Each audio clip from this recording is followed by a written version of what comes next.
आंधी में वसुधा का कल्याण न भूले। शील विनय आदर्श श्रेष्ठता तार बिना झंकार नहीं है। शिक्षा क्या स्वर साध सकेगी यदि नैतिक आधार नहीं है।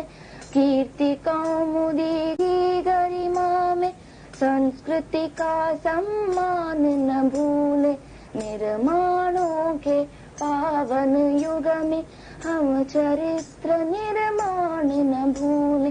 स्वार्थ साधना की आंधी में वसुधा का कल्याण न भूले।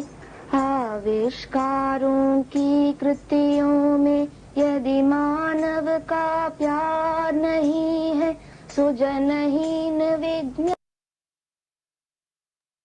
कोरोना काळात जेव्हा आमच्या सगळ्या फिजिकल ऍक्टिव्हिटी बंद होत्या, आम्ही ऑगस्ट 2020ला ऑनलाईन वेबिनार सिरीज सुरू केली, ज्यात अगदी ग्रामीण विकासापासून स्पर्धा परीक्षा मार्गदर्शन असेल, त्यासोबतच शेतीच्या विविध पद्धती, जसं नैसर्गिक शेती, सेंद्रिय शेती, मिलेट्स फार्मिंग, त्यासोबत शेतीवर आधारित कृषी प्रक्रिया उद्योग असतील आणि यासोबत त्या पूर्ण काळात, कोरोना काळात स्क्रीनचा खूप जास्त वापर होत होता. टीव्ही, मोबाईल असेल, कम्प्युटर असेल, तर त्यावर कसं कंट्रोल करायचं यासाठी पालकांची आणि विद्यार्थ्यांची ऑनलाईन कार्यशाळा देखील आम्ही घेतली. यासोबतच आपले दैवत छत्रपती शिवराय असतील, डॉक्टर बाबासाहेब आंबेडकर, भगवान गौतम बुद्ध यांच्या जीवनचरित्रावर देखील आम्ही व्याख्यानाचे आयोजन केलं. हे सगळं पूर्ण महाराष्ट्रातून या सर्व उपक्रमाला खूप चांगला प्रतिसाद आम्हाला मिळाला. आणि हे सगळं करत असताना असं जाणवलं की आपण एक नवीन उपक्रम असा काहीतरी सुरू करूया की जे कायमस्वरूपी समाजाशी संवाद साधायला मदत करेल. आणि मग अशी चर्चा करत असताना आमच्या स- प्रमुख मार्गदर्शिका भावनाताई विस्पुते यांच्या मार्गदर्शनाखाली या संवाद सारखी व्याख्यानमालेची सुरुवात झाली. याचा मुख्य उद्देश जे पण डिफरंटली एबल किंवा अपंग व्यक्ती आहे त्यांचा जीवन प्रवास जाणून घेण्यासाठी संवाद सारथी व्याख्यानमालेचं हा प्रवास सुरू झाला. कारण जे पण अपंग व्यक्ती आहे त्यांचं जीवन जगत असताना रोज त्यांना खूप सारे संघर्ष करावे लागतात. मग कधी त्यांच्यात ज्या काही कमी आहे त्याच्यावर ते मात करत आपलं जीवन जे आहे ते सुरळीतपणे प्रवासात त्यांचा जो जीवन प्रवास आहे ते सुरू करतात आणि जगत असतात. हे सगळं जगत असताना आपल्यातल्या ज्या उणीवा आहे त्या शोधून त्याच्यावर मात करत आपल्या जीवनाचं बॅलन्सिंग देखील करत असतात. अजून जेव्हा त्यांना त्यांचं करिअर असेल, त्यांचं शिक्षण असेल, यात त्यांच्या सोबत असलेल्यांसोबत स्पर्धा करून कधी कधी त्यांच्यासोबत तर कधी त्यांच्या पुढे जाऊन आपलं अस्तित्व सिद्ध करत असतात. आणि त्यांच्यात दडलेला जो सारथी आहे त्याचा सतत संवाद हा त्यांच्या स्वतःशी, त्यांच्या कुटुंबासोबत, त्यांच्या करिअर सोबत होत असतो आणि त्यातूनच ते घडत एका वेगळ्या मार्गावर जात आपलं स- जे ध्येय आहे ते सिद्ध करत असतात. आणि हे सगळं करताना त्यांना जे काही शक्ती मिळते आतून, तर तिचा ते पूर्ण वापर करून येतात त्या ऊर्जेचा. तर निश्चितच आम्हाला प्रत्येक वेळेस संवाद सारथीच्या गेले 115 एपिसोडमध्ये जितके महानुभाव आले त्यांचा जीवन प्रवास ऐकताना त्यांच्याकडून नवीन गोष्टी आम्हाला ऐकायला मिळाल्या, शिकायला मिळाल्या आणि त्या समाजातील इतर घटकांपर्यंत पोहोचवण्याची संधी देखील मिळाली. मी जास्त वेळ न घेता आपले आजचे वक्ते आनंद मोरे सर यांचा परिचय करून देण्यासाठी डॉक्टर अनिता मॅडमला विनंती करतो.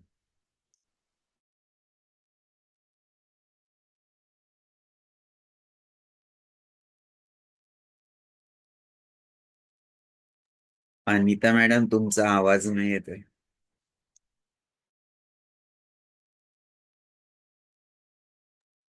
डॉक्टर अनिता मॅडम, तुमचा आवाज नाही येतोय.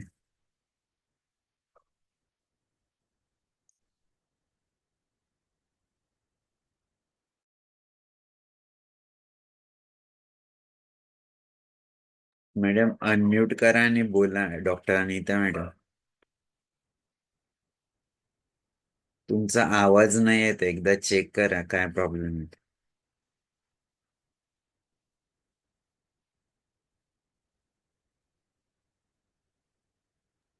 मॅडम, एकदम मीटिंग लेफ्ट करून परत जॉईन करा. तुमचा आवाजच नाही येत.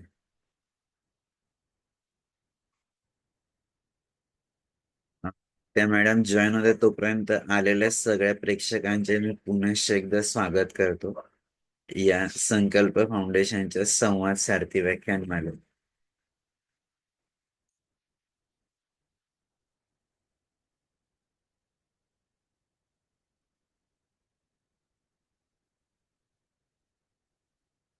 हॅलो, येतोय का आवाज सर आता? हो, येतोय. बोला मॅडम.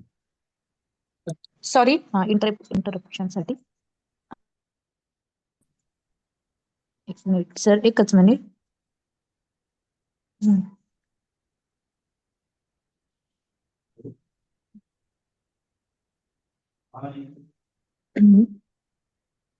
धन्यवाद सर. नमस्कार. संवाद सारथी पुष्प 116. संकल्प फाउंडेशन सामने आयोजित संवाद सारथी या वेब संवाद सत्रातील पुष्प 116 आज गुंफले जात आहे. संवाद सारथी या वेब संवाद सत्रातील 116 पुष्प गुंफण्यासाठी आपल्या अपंगत्वावर मात करत प्रशासकीय व सामाजिक क्षेत्रात आपले वेगळे स्थान निर्माण करणारे पेठ वसाहत इस्लामपूर जिल्हा सांगली येथील कार्यकारी अभियंता यांत्रिकी मेकॅनिकल इंजिनियर असे माननीय आनंद नारायण मोरे सर आज आपणास वक्ते म्हणून लाभलेले आहे. सरांचा थोडक्यात परिचय. सरांचं शिक्षण बी 1998 ला झालं आहे. तसंच सरांचं ME देखील झालेलं आहे 2005 मध्ये आणि ITI देखील सरांचं झालं आहे इस्लामपूर येथे. सरांचा जो अनुभव आहे नोकरीचा व्यवसायाचा प्रदीर्घ असा सरांचा अनुभव आहे. सरांनी 1999 ते 2002 या कालावधीमध्ये सरांनी लेक्चरशिप केलेली आहे. तसेच सरांनी अनेक त्यांचा प्रदीर्घ कार्याचा अनुभव इथे थोडक्यात नमूद करते. कार्यकारी यांत्रिकी सर डिसेंबर 2021 पासून तर सर आहेतच. तसेच उप अभियंता सन 2008 ते 2021 सातारा अलोरे चिपळूण येथे देखील सरांनी सेवा दिलेली आहे. तसेच सहाय्यक अभियंता श्रेणी 2 सर 2002 ते 2008 तिलारी प्रकल्प चंदगड कोल्हापूर व सातारा येथे देखील सरांनी सेवा दिलेली आहे. 20 वर्षाच्या सेवा कालावधीत 4 उपसा सिंचन योजनेचे कार्यान्वित देखील सरांनी केलेले आहे. तसेच अनेक प्रकल्प सरांनी कालवे दुरुस्ती देखील सरांनी केलेले आहे. माती काम व कालवा स्वच्छता, नदी पुनरुज्जीवन कामाचा देखील सरांना अनुभव आहे. जलयुक्त शिवार अभियान 2001 मधील नदी नाले खोलीकरण, रुंदीकरण, DPCCT, कंपार्टमेंट बर्डिंग, तसेच तलावातील गाळ काढणे, पाझर तलाव जोड प्रकल्प इत्यादी कामात देखील सरांनी योगदान दिलेले आहेत. तसेच सर सामाजिक कार्यामध्ये देखील सक्रिय सरांचा सहभाग आहे. सरांनी युवकांसाठी काम करणाऱ्या शिवम प्रतिष्ठान कराडचे सर सदस्य आहेत. तसेच वाचन चळवळ वाढविण्यासाठी कार्यरत असणाऱ्या शब्दवेध कराडचे देखील सर सदस्य आहेत. रोटरी क्लब ऑफ सातारा अजिंक्यचे सर 2011 पासून सदस्य आहेत. सन 2017 ते 18 मध्ये क्लबचे सर देखील प्रेसिडेंट होते. दिव्यांगांसाठी काम करणाऱ्या सक्षम साताऱ्याचे माजी उपाध्यक्ष आणि सध्या सचिव म्हणून देखील सर कार्य करत आहेत. राजपत्रिका पत्रित यांत्रिकी अभियंता संघटना कोल्हापूर विभागाचे उपाध्यक्ष म्हणून देखील सरांनी काम पाहिलेले आहेत. अनेक खात्यांमध्ये सरांनी तसेच महाराष्ट्र अभियांत्रिकी प्रशिक्षण प्रबोधिनी नाशिक आणि प्रादेशिक प्रशिक्षण केंद्र दापोडी, पुणे व औरंगाबाद येथे देखील सरांनी अभियंता म्हणून विविध विषयावर व्याख्याने देखील सरांनी दिलेली आहेत. जलसंपदा विभागाअंतर्गत यांत्रिकी संघटनेकडील कर्मचाऱ्यांसाठी अनेक आरोग्य शिबिरे, रक्तदान शिबिरे, विविध सामाजिक प्रबोधनपर तसेच मनोरंजनात्मक कार्यक्रमाचे देखील सरांनी आयोजन केलेले आहेत. सर मूळ गावी कोडोली, तालुका कराड येथे परंपरेने येणारे शिवजयंती निमित्त गेल्या 12 वर्षापासून वसंत व्याख्यानमालेचे देखील सरांनी आयोजन केलेले आहे. सरांनी शिक्षण, आरोग्य, शेती, सामाजिक प्रबोधन, अंधश्रद्धा निर्मूलन, मनोरंजन अशा विविध विषयांवर देखील सरांनी प्रतिवर्षी सर व्याख्याने देत असतात. सरांना क्रिकेट खेळणे, पोहणे, वाचन करणे, ट्रेकिंगची देखील सरांना आवड आहे. असे हे आपले जे वक्ते आहेत माननीय आनंद नारायण मोरे सर आज आपल्याशी जाणीव जागृती या विषयावर आज आपल्याशी संवाद साधणार आहेत. चला तर मग आपण ही संकल्प फाउंडेशन संवाद सारथी या वेब संवाद उपक्रमात सहभागी होऊया आणि अडथळ्यांवर मात करत पुढे जाण्यासाठी नवीन ऊर्जा मिळूया. तर अधिक वेळ न घेता मी पुढील सूत्रे माननीय विशाल सरांकडे सोपविते. धन्यवाद. धन्यवाद डॉक्टर अनिता मॅडम. मी आपले आजचे वक्ते माननीय आनंद मोरे सरांना विनंती करतो की त्यांनी त्यांचा जीवन प्रवास आमच्या सोबत शेअर करावा. खूप खूप स्वागत आहे सर. Please continue. प्रथमतः सर्वांना नमस्कार. आज संकल्प फाउंडेशन सामनेर आयोजित संवाद सारथी ऑनलाईन संवाद सत्र पुष्प 116 या निमित्तानं मला आज बोलण्याची संधी मिळते. योगायोगाचा भाग असा की नदी की पाठशाला नावाचा एक ग्रुप होता आणि त्या ग्रुपवर विशाल सर आणि आम्ही एकत्र होतो. परंतु काही दिवसापूर्वी आमच्या सक्षमच्या कराड येथील अनुराधा जोशी मॅडम यांचा वेबिनार किंवा हे संवाद सत्र नुकतंच संपन्न झालं होतं आणि जोशी मॅडमनी नाव सुचवल्यानंतर विशाल सरांनी फोन केला आणि असं बाबा आपण एक संवाद सत्र घेतोय आणि ते डेडिकेटेड टू खास दिव्यांग क्षेत्रात जे दिव्यांग आहेत त्यांच्यासाठीच आहे. आणि मग त्याच्यानंतर लगेचच पाठीमागच्या आठवड्यात बोलणं झालं आणि आज 2 डिसेंबर ही तारीख निश्चित झाली. मला सांगायला आनंद वाटतोय की उद्या योगायोगानं जागतिक दिव्यांग दिन आहे 3 डिसेंबर आणि आज त्याच्या पूर्वसंध्येला आज आपल्याशी संवाद साधण्याची जी संधी विशाल सरांच्यामुळं आणि या संकल्प फाउंडेशनमुळे मिळते त्या संकल्प फाउंडेशनच्या सर्व पदाधिकाऱ्यांना मी प्रथमतः धन्यवाद देतो की त्यांच्यामुळे ही संधी आज आपल्याला मिळालेली आहे. पुन्हा एकदा सर्वांना नमस्कार. विशाल सरांनी यापूर्वी जो आमचा संवाद झाला त्यामध्ये जे सांगितलं त्याप्रमाणे सर्वसाधारणपणे जीवन प्रवास असेल किंवा मग जो आजचा आपण विषय घेतलेला आहे की जाणीव जागृती याविषयी आपण बोलणार आहोत. तर थोडक्यात मी माझी कौटुंबिक पार्श्वभूमी आपल्याला सांगतो की माझा जन्म सातारा जिल्ह्यातच झाला. सातारा जिल्ह्यामध्ये कोरेगाव तालुक्यामध्ये किन्ही इथला माझा जन्म आहे. म्हणजे माझे आई वडील हे प्राथमिक शिक्षक होते.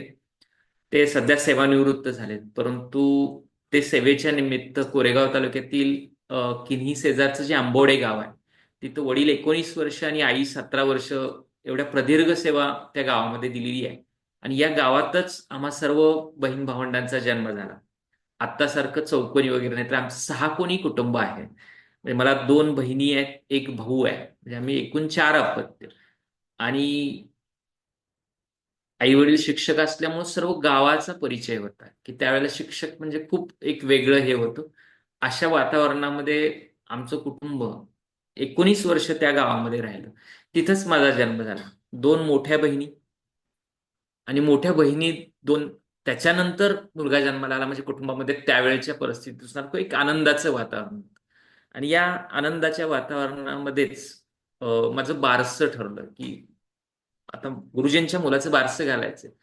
तर त्यावेळेला माझ्या आई वडिलांची तिथली सेवा, त्यांची असलेली क्रेज हे बघता अख्ख्या गावानं त्यावेळेला ठरवलं की गुरुजींच्या बाळाचं बारसं खूप मोठं करायचं.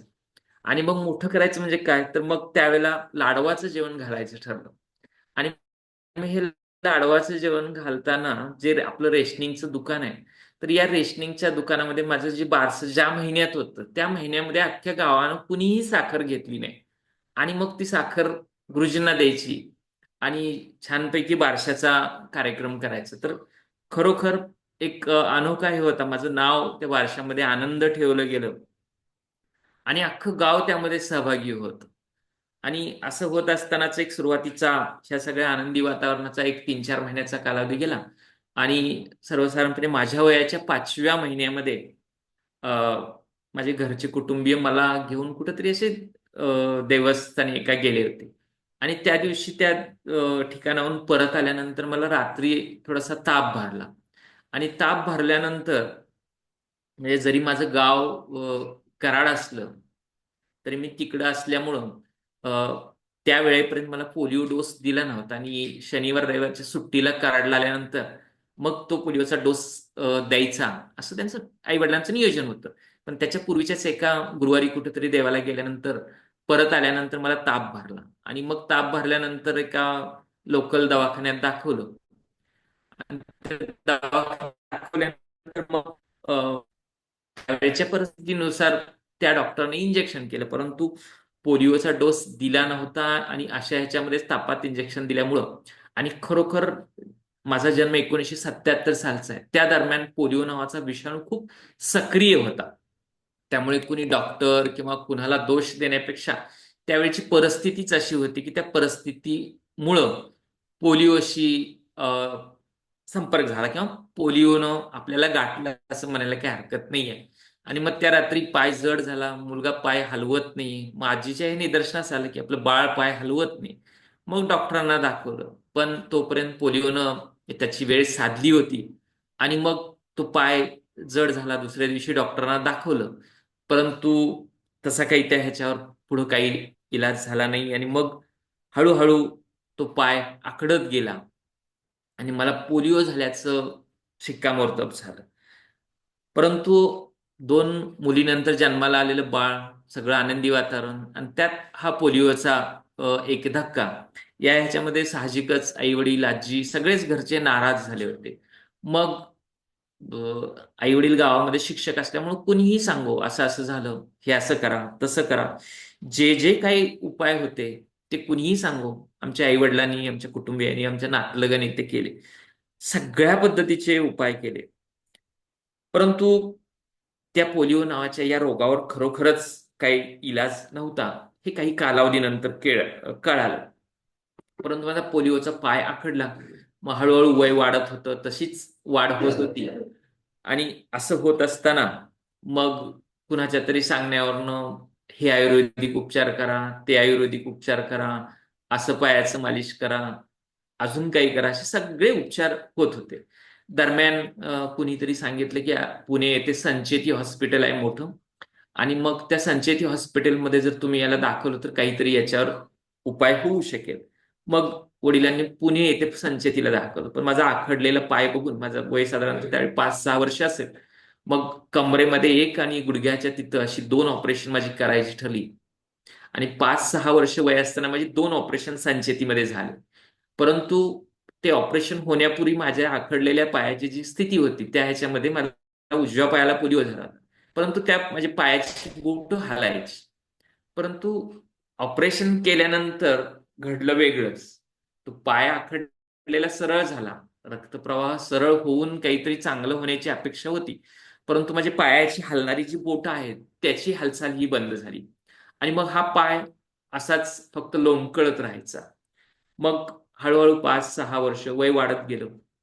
मग ज्यावेळी पोलिओचं ऑपरेशन झालं त्यावेळी 6-7 वर्षाचा मी असेन, तर त्यावेळेला मग मला कॅलिपर्स दिले, लोखंडी. त्यावेळी लोखंडी कॅलिपर्स असायचे आणि मग ते कॅलिपर्सच्या माध्यमातून मी चालायला लागलो. परंतु ते कॅलिपर्सला फिक्स्ड लिंकेजेस असायच्या आणि ते खूप बोजड होतं. त्यामुळे बऱ्याच वेळा त्या कॅलिपर्सच्या लिंकेज जर ऍक्टिव्हेट झाल्या नाही तर मग त्याच्या वजनामुळे मी थेट पडण्याचे बऱ्याच वेळा प्रकार झाले.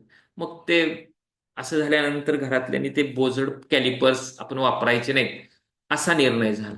मग कॅलिपर्स शिवाय चालायचं झालं तर मग या अपंग झालेल्या उजव्या पायाच्या याच्यावर मांडीवर हात ठेवून मी चालू लागलो. ते चालत असताना अजून म्हणजे नातेवाईक असतील, गावातले लोक असतील, प्रत्येकाला वाटत होतं की यात काहीतरी सुधारणा व्हावी, बदल व्हावा. आणि मग कोण नवीन नवीन उपचार पद्धती सांगायचं, अजूनही थांबत नव्हते. म्हणजे संचेतीचं ऑपरेशन झालं त्यानंतर अजून कुणी सांगायचं ते अमुक अमुक अशा पद्धतीनं वेगवेगळ्या तेलांचं मालिश करा, कुठं पारव्याचं ते रक्त लावा, कुठं उकिरड्यामध्ये कमरेपर्यंत पुरा. तर जे जे उपाय आई वडिलांना पटत होते ते उपाय करून पाहिले, जे पटत नाही होत ते नाही केले. दरम्यानच्या कालावधीमध्ये बेंगलोर येथे डॉक्टर घोरपडे म्हणून होते की जे आर्मीमधून रिटायर्ड झाले होते. आणि मग कुणीतरी सांगितलं असे असे डॉक्टर घोरपडे जे आर्मीमधून रिटायर्ड झालेले आहेत आणि त्या घोरपडेंच्याकडे पोलिओवर चांगला उपचार होतोय. मग मी मगाशी सांगितल्याप्रमाणे माझ्याच प्लस मायनस वयाचे काही दिव्यांग होते, त्यांनाही पोलिओची बाधा झाली होती. मग अशी एक 2-3 कुटुंब आम्ही बेंगलोरला गेलो. मग ते बेंगलोरला जाऊन डॉक्टर घोरपडेंची भेट घेतल्यानंतर त्यांची उपचार पद्धती पाहिली. तर त्या उपचार पद्धतीमध्ये तापलेल्या वाळूमध्ये तो पोलिओचा पाय घालायचा, त्या पायाला सुया टोचायच्या, अशा पद्धतीची उपचार पद्धती पाहिल्यानंतर माझ्या आई वडिलांनी या पद्धतीनं आपल्याला काही उपचार नको, अशा पद्धतीनं वेदनादायी किंवा अघोरी उपचार आपल्याला नको, आणि त्यामुळे त्या डॉक्टर घोरपडेंच्या याच्यावर फुली पडली. पण तरी सुद्धा कुठं ना कुठं तरी मूल चांगलं व्हावं याच्यासाठीच धडपड असायची. जे कोण सांगतील ते सगळे उपचार सुरू होते. दरम्यानच्या काळात वडिलांना एक सुचवलं की पुण्याला कोणतरी डॉक्टर ग्रँट म्हणून आहे, तर तुम्ही त्यांना भेटा. मग तिकडं मोर्चा वळला. परंतु सुदैव असं की त्या डॉक्टर ग्रँटनी वडिलांना असं समजून सांगितलं.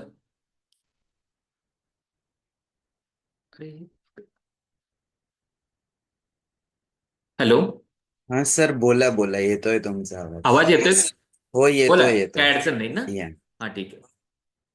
हा, तर या दरम्यान मग डॉक्टर ग्रँटना भेटल्यानंतर वडिलांना विचारलं की तुम्ही काय करता? म्हटले मी शिक्षक आहे, पत्नी शिक्षक आहे. मग डॉक्टरांनी त्यांना सांगितलं की पोलिओ हा असा विषाणूजन्य रोग आहे की याच्यावर एकदा झाला की त्याच्यावर कोणताही उपाय नाहीये. त्यामुळे तुम्ही आता कुठंही फिरत बसू नका, कोणतेही उपचार करू नका. हे झाली एवढी 2 ऑपरेशन पुरे झाली. तुम्ही या मुलाच्या शिक्षणावर फोकस करा, त्या मुलाला चांगलं शिक्षण देण्याचा प्रयत्न करा.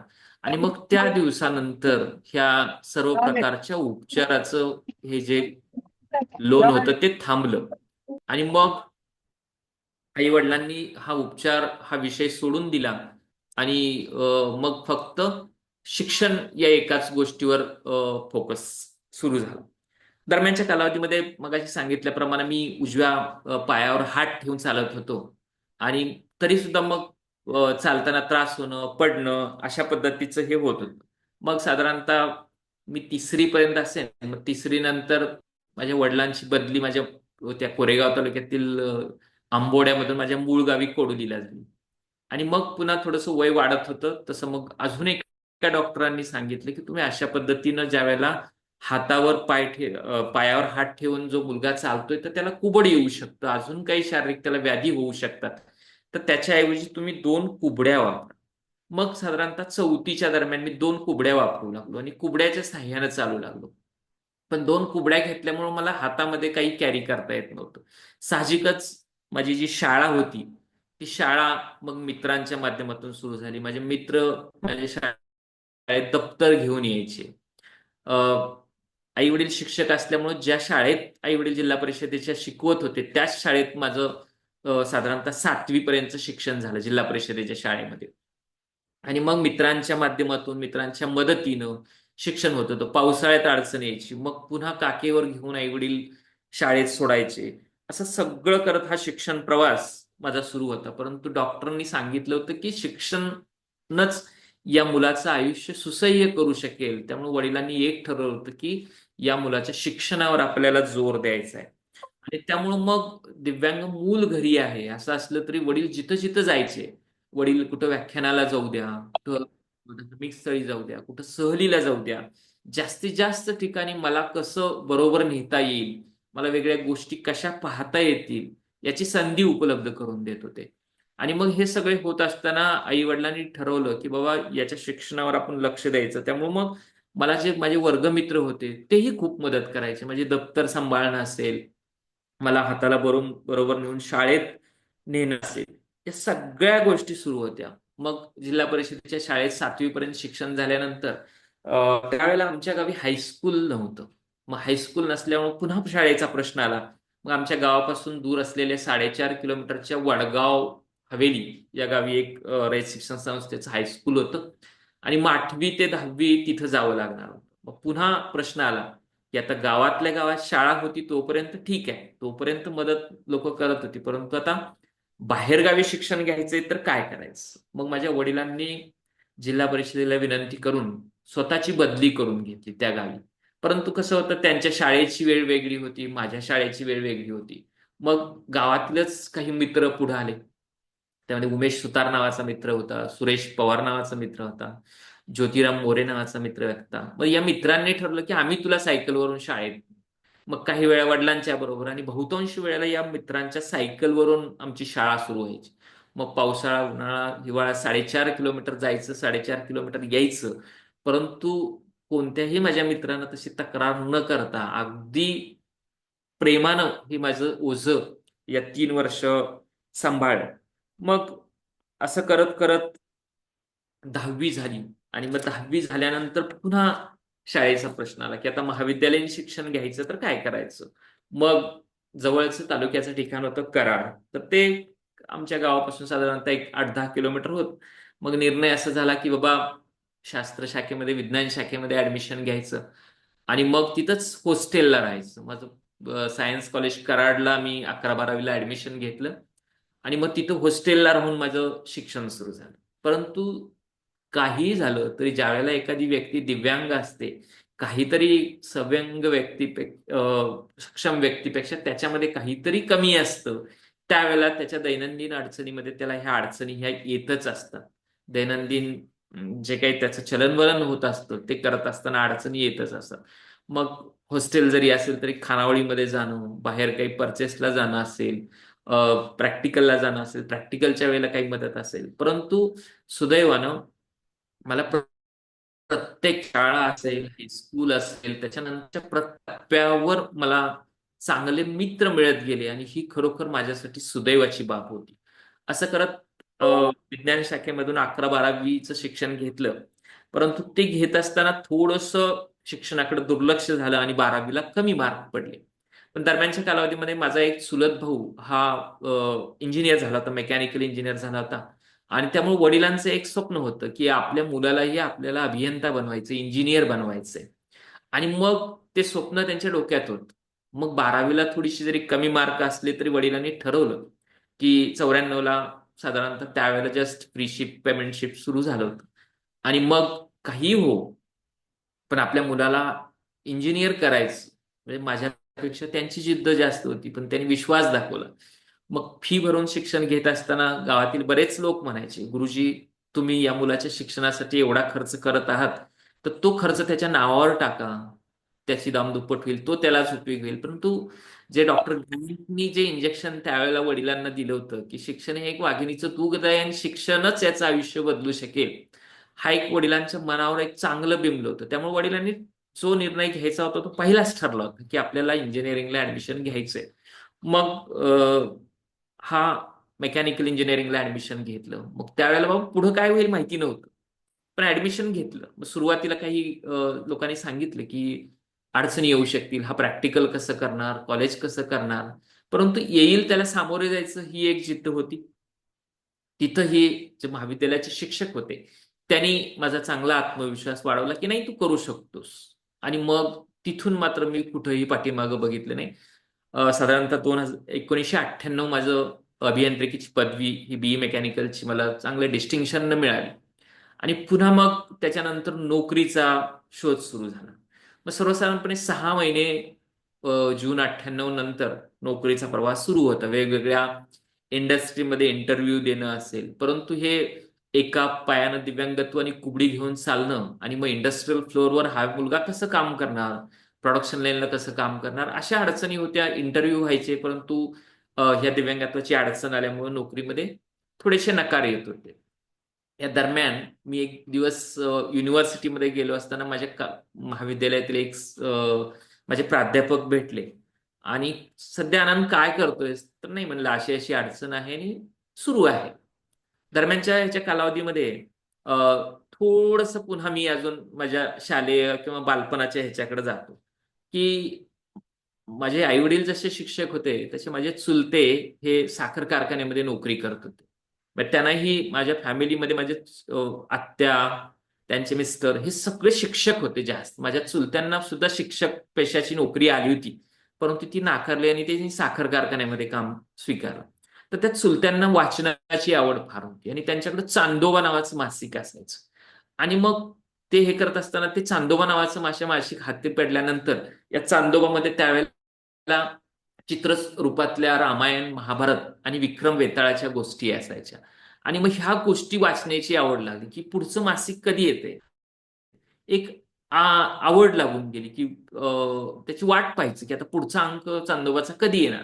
हे मला वाचनाची पहिली आवड लागण्यामुळे माझ्या चुलत्यांचं त्यामध्ये मोलाचा रोल होता. जरी शिक्षक म्हणजे आई वडील शिक्षक असले तरी वाचनाची आवड मात्र मला चुलत्यांच्यामुळे लागली. त्याच्यानंतर आमचं गाव छोटंसं होतं.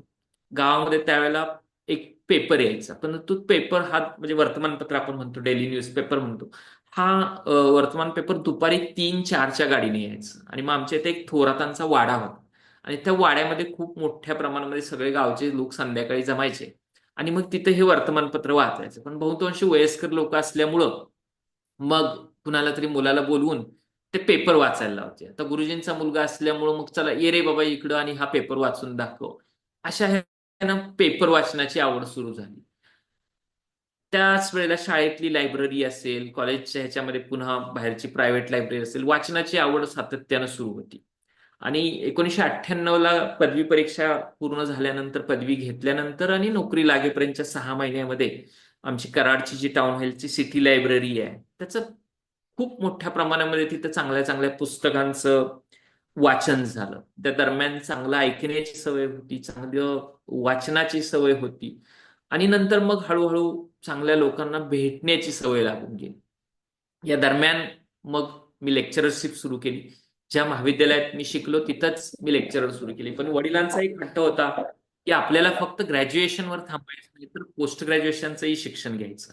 मग मी ज्या वेळेला लेक्चररशिप करत होतो त्याच वेळेला वडिलांनी आग्रह धरला की आता बाबा आपल्याला पोस्ट ग्रॅज्युएशनचं एमईचंही शिक्षण घ्यायचंय. मग मी तिथं लेक्चररशिप करत असतानाच एमईला ऍडमिशन घेतलं आणि मग माझं एमईचं हे सुरू झालं. या पद्धतीनं ज्यावेळेला आपल्याला कॉलेजमध्ये शिकवायचंय त्यावेळेला सातत्यपूर्ण तुम्हाला अपडेट राहावं लागतं आणि त्यावेळेला पुन्हा अभ्यासाची सवय सुरू झाली. आणि हे करत असताना साधारणतः 2000च्या दरम्यान एमपीएससीची एक इंजिनिअरिंग एमपीएससीची एक ऍडव्हर्टाईज झाली आणि वॉटर रिसोर्सेस डिपार्टमेंट सध्याचं नाव, त्यावेळेचं पाटबंधारे विभागाची एक क्लास 2च्या सहाय्यक अभियंता श्रेणी 2 पदाची एक ऍडव्हर्टाईज झाली. आणि मग मी त्याच्यासाठी अप्लाय केलं. अप्लाय करत असताना त्या डिपार्टमेंट विषयी काही माहिती नव्हतं आणि एमपीएससीची प्रोसेस खूप लेंदी असते. एखादी परीक्षा ऍडव्हर्टाईज आल्यापासून प्रत्यक्ष नियुक्ती होईपर्यंत 1.5 ते 2 वर्षाचा कालावधी जातो. लेक्चरशिप करत असल्यामुळं थोडासा टच रेग्युलर ह्याच्याशी होता, त्यामुळं त्याची जी एंट्रन्स एक्झाम होती ती सोपी गेली. त्या स्क्रीनिंग टेस्ट मधून पास झालो, इंटरव्ह्यूसाठी सिलेक्ट झालो. एमपीएससीच्या नॉर्म प्रमाणे एका पोस्टसाठी 3 लोकांचं सिलेक्शन व्हायचं. यथावकाश इंटरव्ह्यू छान झाला, इंटरव्ह्यू नंतर सिलेक्शनही झालं आणि मग साधारणतः 78 लोकांची आमची बॅच होती. त्यामध्ये 40व्या नंबरनं माझं एमपीएससीच्या ह्याच्यामध्ये सिलेक्शन झालं. एमपीएससी कडून शासनाला रेकमेंडेशन झालं. पण पुन्हा त्याच्यानंतर अडचणींचा प्रवास सुरू झाला की कोणत्याही एमपीएससीची एक्झाम झाल्यानंतर शासन सेवेत रुजू होत असताना तुमचं पोलीस व्हेरिफिकेशन आणि मेडिकल टेस्ट ही व्हायची. आमचा रिजन हा पुणे रिजन असल्यामुळे आमची ससून हॉस्पिटलला त्यावेळेला मेडिकल टेस्ट झाली साधारणतः मे 2001च्या दरम्यान. आणि मग त्यावेळेला माझी मेडिकल टेस्ट 3-4 दिवस सर्व आमच्या टेस्ट झाल्यानंतर बाकी सगळ्या आमच्या बॅचमेटचे तिथं असणाऱ्या मेडिकल रिपोर्ट शासनाकडे पोहोचले पण माझा काही रिपोर्टच गेला नाही, मलाही पत्र आलं नाही आणि शासनाकडेही गेलं नाही. मग चौकशी केल्यानंतर समजलं की तुमचा रिपोर्ट राखून ठेवलाय. आणि का राखून ठेवलाय तर नाही, मग एका मंगळवारी आम्ही भेटायला गेलो तर मंगळवारी सांगितलं नाही, आज नाही, अभ्यागतांना भेटण्याची वेळ आहे ती, तुम्ही गुरुवारी या, तुम्ही गुरुवारी या. मग गुरुवारी गेल्यानंतर पुन्हा नाही. त्यावेळेच्या तिथल्या डीन होत्या डॉक्टर रझिया अमीन म्हणून, आणि मग त्यावेळेलाही भेट झाली नाही. असं 2-3 वेळा चक्रा मारल्यानंतर एक दिवस त्या रझिया अमीन मॅडमने भेट दिली. आणि मग डायलॉग झाला की का बाबा तुम्ही मेडिकलमध्ये का अनफिट केलेलं आहे. तर त्यांना अशा शंका होत्या की हे सगळं अभियांत्रिकेचं क्षेत्र आहे, जलसंपदा विभागामध्ये धरणं कालवे बांधकाम आहे, आणि या ह्याच्यावर हा दिव्यांग कॅन्डिडेट कसं काम करू शकणार, तुम्ही साईटचं काम कसं करू शकणार. मग पुन्हा मी शोध घेतला, आमची डिपार्टमेंटची जी ऍडव्हर्टाईज आली होती ती शोधून काढली. त्याच्यामध्ये डिपार्टमेंटच्या त्या असिस्टंट इंजिनियर ग्रेड 2च्या पदाची सगळी जी कर्तव्य होती, जबाबदाऱ्या होत्या, त्या मॅडमना नेऊन दाखवल्या. आणि त्यांना कन्व्हिन्स करण्याचा प्रयत्न केला की जे एमपीएससीचं पॅनल आहे, त्या पॅनलनं ज्या वेळेला मला निवडलेलं आहे त्यावेळेला या पदाची कर्तव्य मी निश्चित पूर्ण करू शकू याविषयी त्यांना धारणा आहे, खात्री असल्याशिवाय माझं सिलेक्शन झालेलं नाहीये. आणि मी चांगल्या पद्धतीनं क्रिकेट खेळू शकतो, मला ट्रेकिंगची आवड आहे, असं सांगितल्यानंतर मग थोडंसं त्यांनी हे केलं. परंतु तरी सुद्धा या ह्याच्यामध्ये 4 महिने गेले आणि कुठंतरी काहीतरी माझ्या आईवडिलांची पुण्याई असेल किंवा काय असेल, या डॉक्टर रझिया अमीन या पुणे ससून हॉस्पिटलच्या ज्या डीन होत्या, त्या 30 सप्टेंबर 2001ला सेवानिवृत्त होत होत्या. आणि मग त्या रिटायरमेंटच्या शेवटच्या दिवशी त्यांनी माझ्या मेडिकल रिपोर्टवर सही केली आणि तो रिपोर्ट शासनाला पाठवला. यथावकाश मग डिसेंबरमध्ये मेरिट लिस्ट लागली, फायनल रिकमेंडेशन शासनाकडे झालं आणि जानेवारीमध्ये शासनाकडून रुजू होण्याची ऑर्डर आली. माझं पहिलं जॉईनिंग हे कोल्हापूर जिल्ह्यातील शेवटचं टोक म्हणजे चंदगड तालुका आहे, तिथं तिलारी नगर या तिलारी प्रकल्पावर झालं. हे होत असताना मगाशी मी सांगितलं की वाचनाची आवड होती, त्याच वेळेला माझे आई वडील शिक्षक होते. आणि आई वडील शिक्षक असल्यामुळं पंचायत समितीचे जे बीडीओ असायचे, तर बीडीओंच्याशी सातत्यानं संपर्क व्हायचा. तर माझं शिक्षण ज्या वेळेला सुरू होतं त्यावेळेला आमचे कराडचे बीडीओ होते इंद्रजित देशमुख साहेब. आणि मग इंद्रजित देशमुख साहेब या सर्व शिक्षकांची कराडच्या जवळ एक 7-8 किलोमीटरवर नदीच्या कृष्णा नदीच्या काठावर एक पाचवडेश्वर म्हणून ठिकाण आहे. आणि मग महिन्यातल्या एका शनिवारी शाळा सुटल्यानंतर या शिक्षकांचा मेळावा घ्यायची आणि मग एका चांगल्या विषयावर चिंतन व्हायचं, मंथन व्हायचं, आणि मग आपापले डबे सगळे तिथे एकत्र जेवून मग ती मीटिंग डिस्पर्स व्हायची. तर हा उपक्रम मला माहिती होता. मग देशमुख साहेबांच्या विषयी माहिती झालं. मग हे करत असताना साधारणतः 97-98ला कॉलेजच्या लास्ट इयरला असेल त्यावेळेला मी जिथं कराडमध्ये राहत होतो त्या कॉलनीमध्ये आम्ही गणपती बसवायचो. मग त्या गणपतीच्या ठिकाणी वेगवेगळे छोटे छोटे उपक्रम करायचे, वेगवेगळ्या स्पर्धा घ्यायच्या, अशा पद्धतीचे माझे उपक्रम सुरू होते.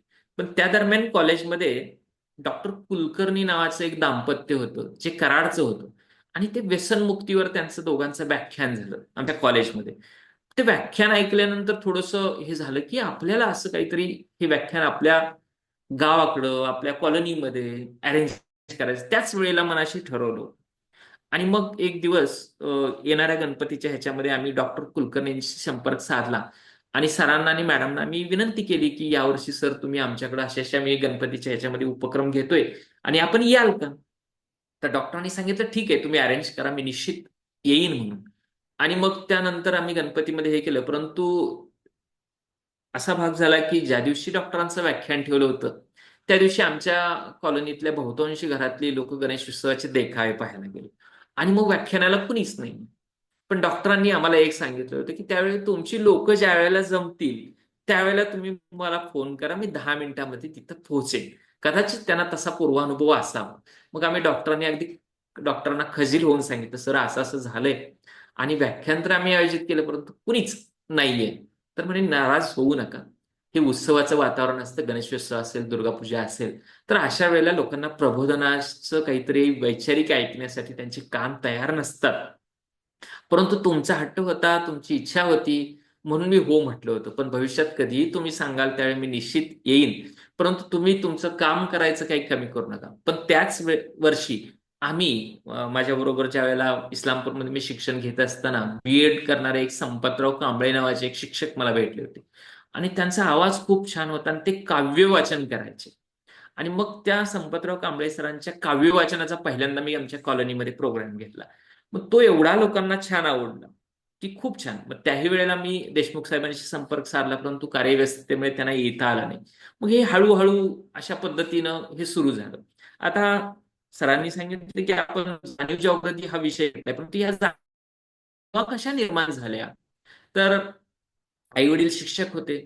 त्यावेळेला जिल्हा परिषदेचं एक किंवा शासनाचं टार्गेट होतं की या शिक्षकांनी काय करायचं, नसबंदीच्या शस्त्रक्रिया करायच्या, लोकसंख्या नियंत्रणाची कामं करायची, लोकसंख्या जनगणनेचं काम करायचं, मायक्रो फायनान्सिंगचं काम करायचं. मग पोस्टाची जी आवर्ती ठेव योजना आहे, आरडीची योजना आहे, त्या आरडीची एजन्सी ही महिला शिक्षकांच्याकडे असायची.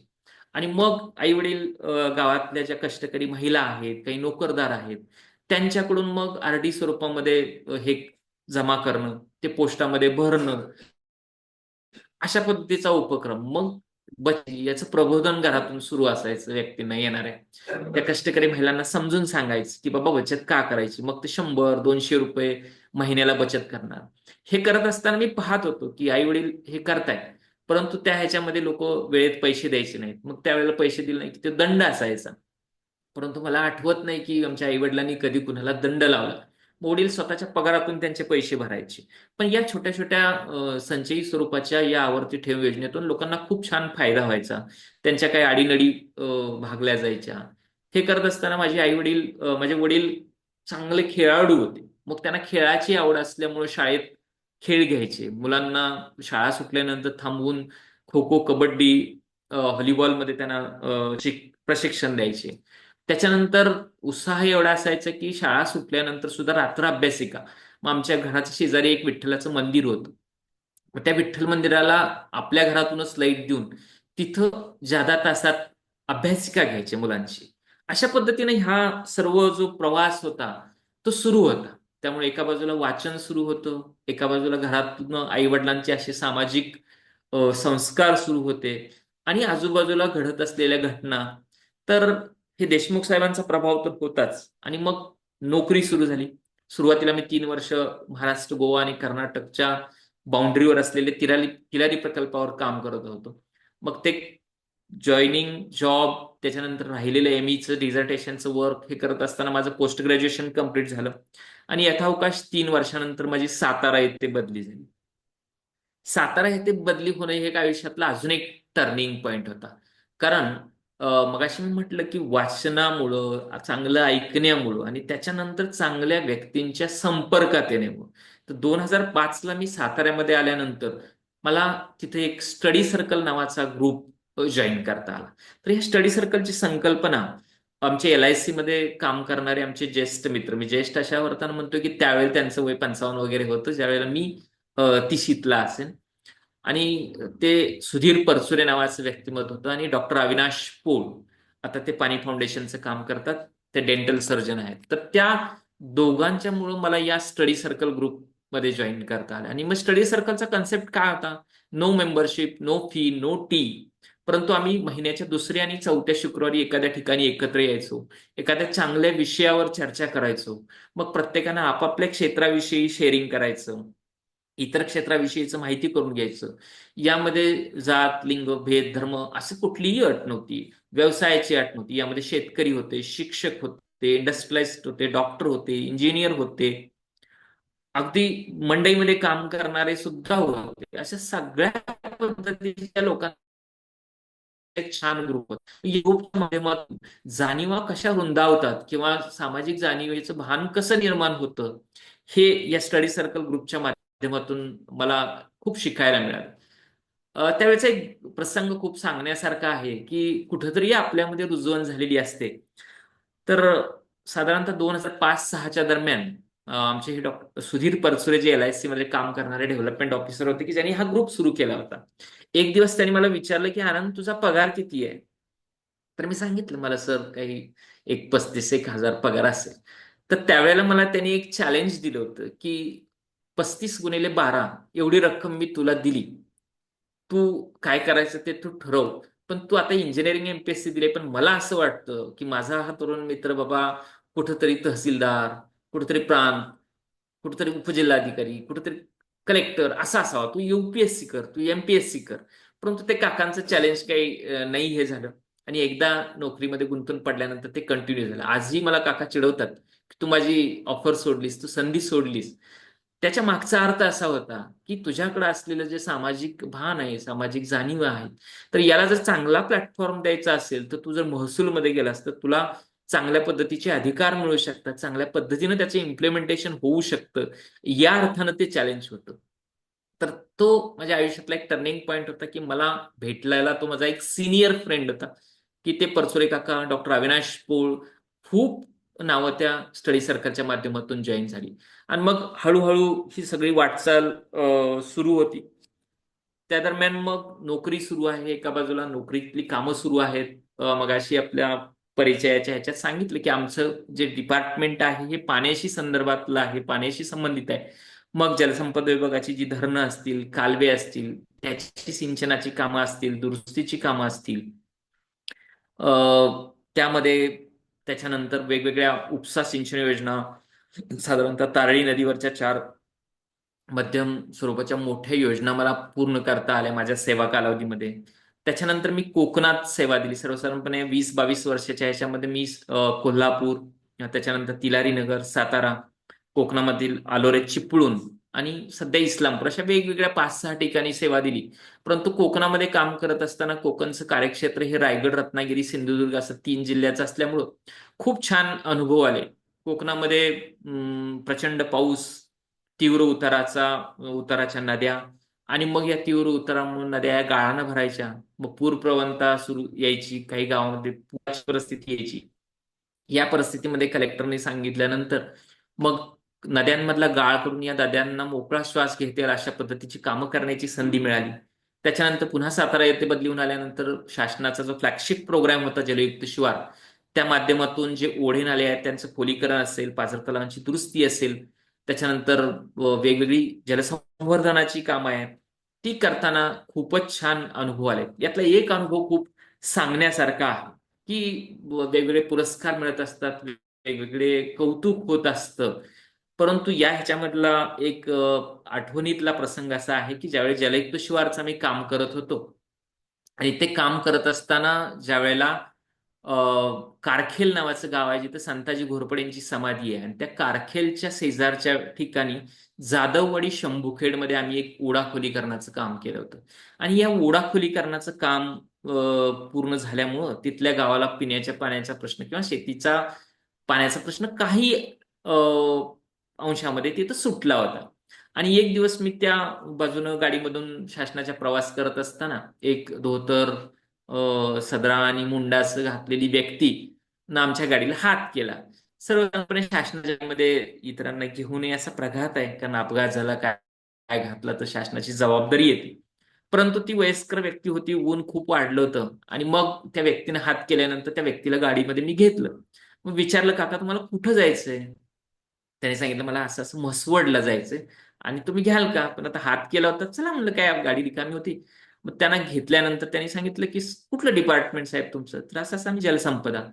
अरे तुम्ही जलसंपदाचे का? मग तुम्ही मागच्या वर्षी जे आमच्या इथं काम केलं शंभूखेडमध्ये, तुमचे हे संतोष नावाचा एक ऑपरेटर होता, शिवाजी जाधव नावाचे ऑपरेटर होते आणि त्या लोकांनी खूप छान काम केलं. ती ऑपरेटर आमच्या घरात राहत होते, मग त्यांना आम्ही जेवण देत होतो आणि तुमच्या केलेल्या कामामुळं आम्हाला खूप छान फायदा झाला, आमच्या शेतीच्या पाण्याचा प्रश्न सुटला. आणि मग या म्हसवडच्या प्रवासाच्या दरम्यान त्या बाबांनी त्यांच्या त्या नायलॉनच्या बॅगमधून 2-3 डाळिंब काढली आणि सांगितले, साहेब हे तुमच्या मुलांना न्या म्हणून. तर म्हणलं हे कशाला? नाही म्हणे, ही जी डाळिंब आहेत हे तुम्ही केलेल्या कामामुळं आम्हाला ही मिळाली, त्यामुळे ही तुम्ही नेलीच पाहिजेत. मग पुन्हा त्यांना विचारलं तुम्हाला कुठं जायचंय? तर नाही म्हणले, मला दहिवडीला जायचं. मी त्यांना मग दहिवडीपर्यंत सोडलं. तर या पद्धतीच्या ज्या कामातल्या कॉम्प्लिमेंट्स आहेत त्या एखाद्या पुरस्कारापेक्षा खूप मोठ्या आहेत. तर अशा कितीतरी कॉम्प्लिमेंट्स या शासकीय काम करत असताना मिळाल्या. मग हे काम शासकीय सुरूच होतं. त्या दरम्यान मगाशी सांगितल्याप्रमाणे ज्या आपल्या अधीनस्थ जे अधिकारी आहेत, जे कर्मचारी आहेत, साधारणतः 70-80 लोक माझ्या हाताखाली काम करायचे. मग आमच्या शासनाच्या वसाहतीमध्ये किंवा वर्कशॉपमध्येही गणपती उत्सव मोठ्या प्रमाणामध्ये साजरा केला जायचा. मग त्यामध्ये रक्तदान शिबिरांचं आयोजन करणं असेल, प्रतिवर्षी मी आमच्या त्या कर्मचाऱ्यांसाठी कथाकथनाचा प्रोग्राम आयोजित करायचो. ताणतणावापासून कसं दूर राहावं, किंवा मग आमचे साताऱ्यातले डॉक्टर मित्र होते, डॉक्टर प्रताप गोळे, मग त्यांचा आरोग्याविषयीचं जनजागरणाचा कार्यक्रम आयोजित करणं. अशा पद्धतीचे छोटे मोठे कार्यक्रम हे कर्मचाऱ्यांसाठी आयोजन करत होतो. याच दरम्यान 2012 मध्ये आम्ही दिव्यांगांचं अधिवेशन घ्यायचा निर्णय घेतला आणि साहित्य सेवा मंडळ नावाची आमची साताऱ्यातली संस्था होती, त्या माध्यमातून आम्ही 2012ला कराड येथे दिव्यांगांचं साहित्य संमेलन घेतलं, की दिव्यांगांमध्ये सुद्धा काहीतरी चांगले लिहिणारे आहेत, चांगले बोलणारे आहेत. या दिव्यांगांच्या या अधिवेशनाचं आमचे स्वागत अध्यक्ष होते ते आमचे सातारचे माजी खासदार मान्य श्रीनिवास पाटील साहेब होते. इथं सांगण्याचा एक हे होता की श्रीनिवास पाटील साहेबांचाही मोठा मुलगा तो सध्या हयात नाहीये, परंतु तो सुद्धा विकलांग होता, मतिमंद होता.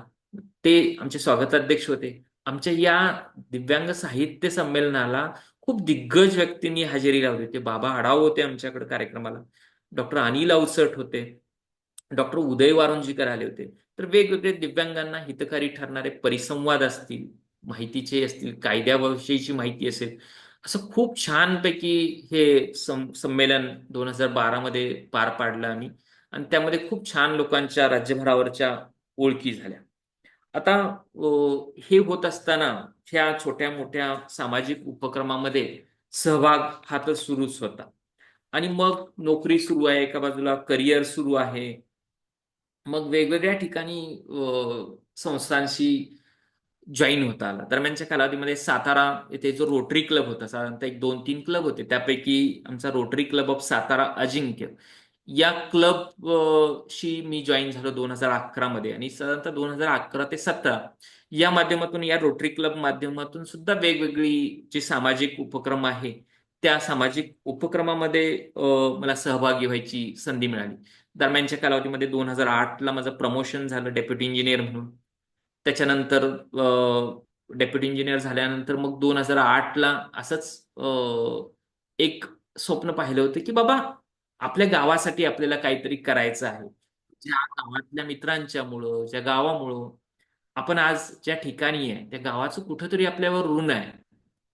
आणि मग त्या ह्याच्यातून एक उपक्रम गावात सुरू केला, की त्याच्या अगोदर मी आमच्या गावातल्या सेकंड फोर्थला सुट्टी असायची, मग गावातली आमची जी जिल्हा परिषदेची शाळा आहे तिथं जायचो.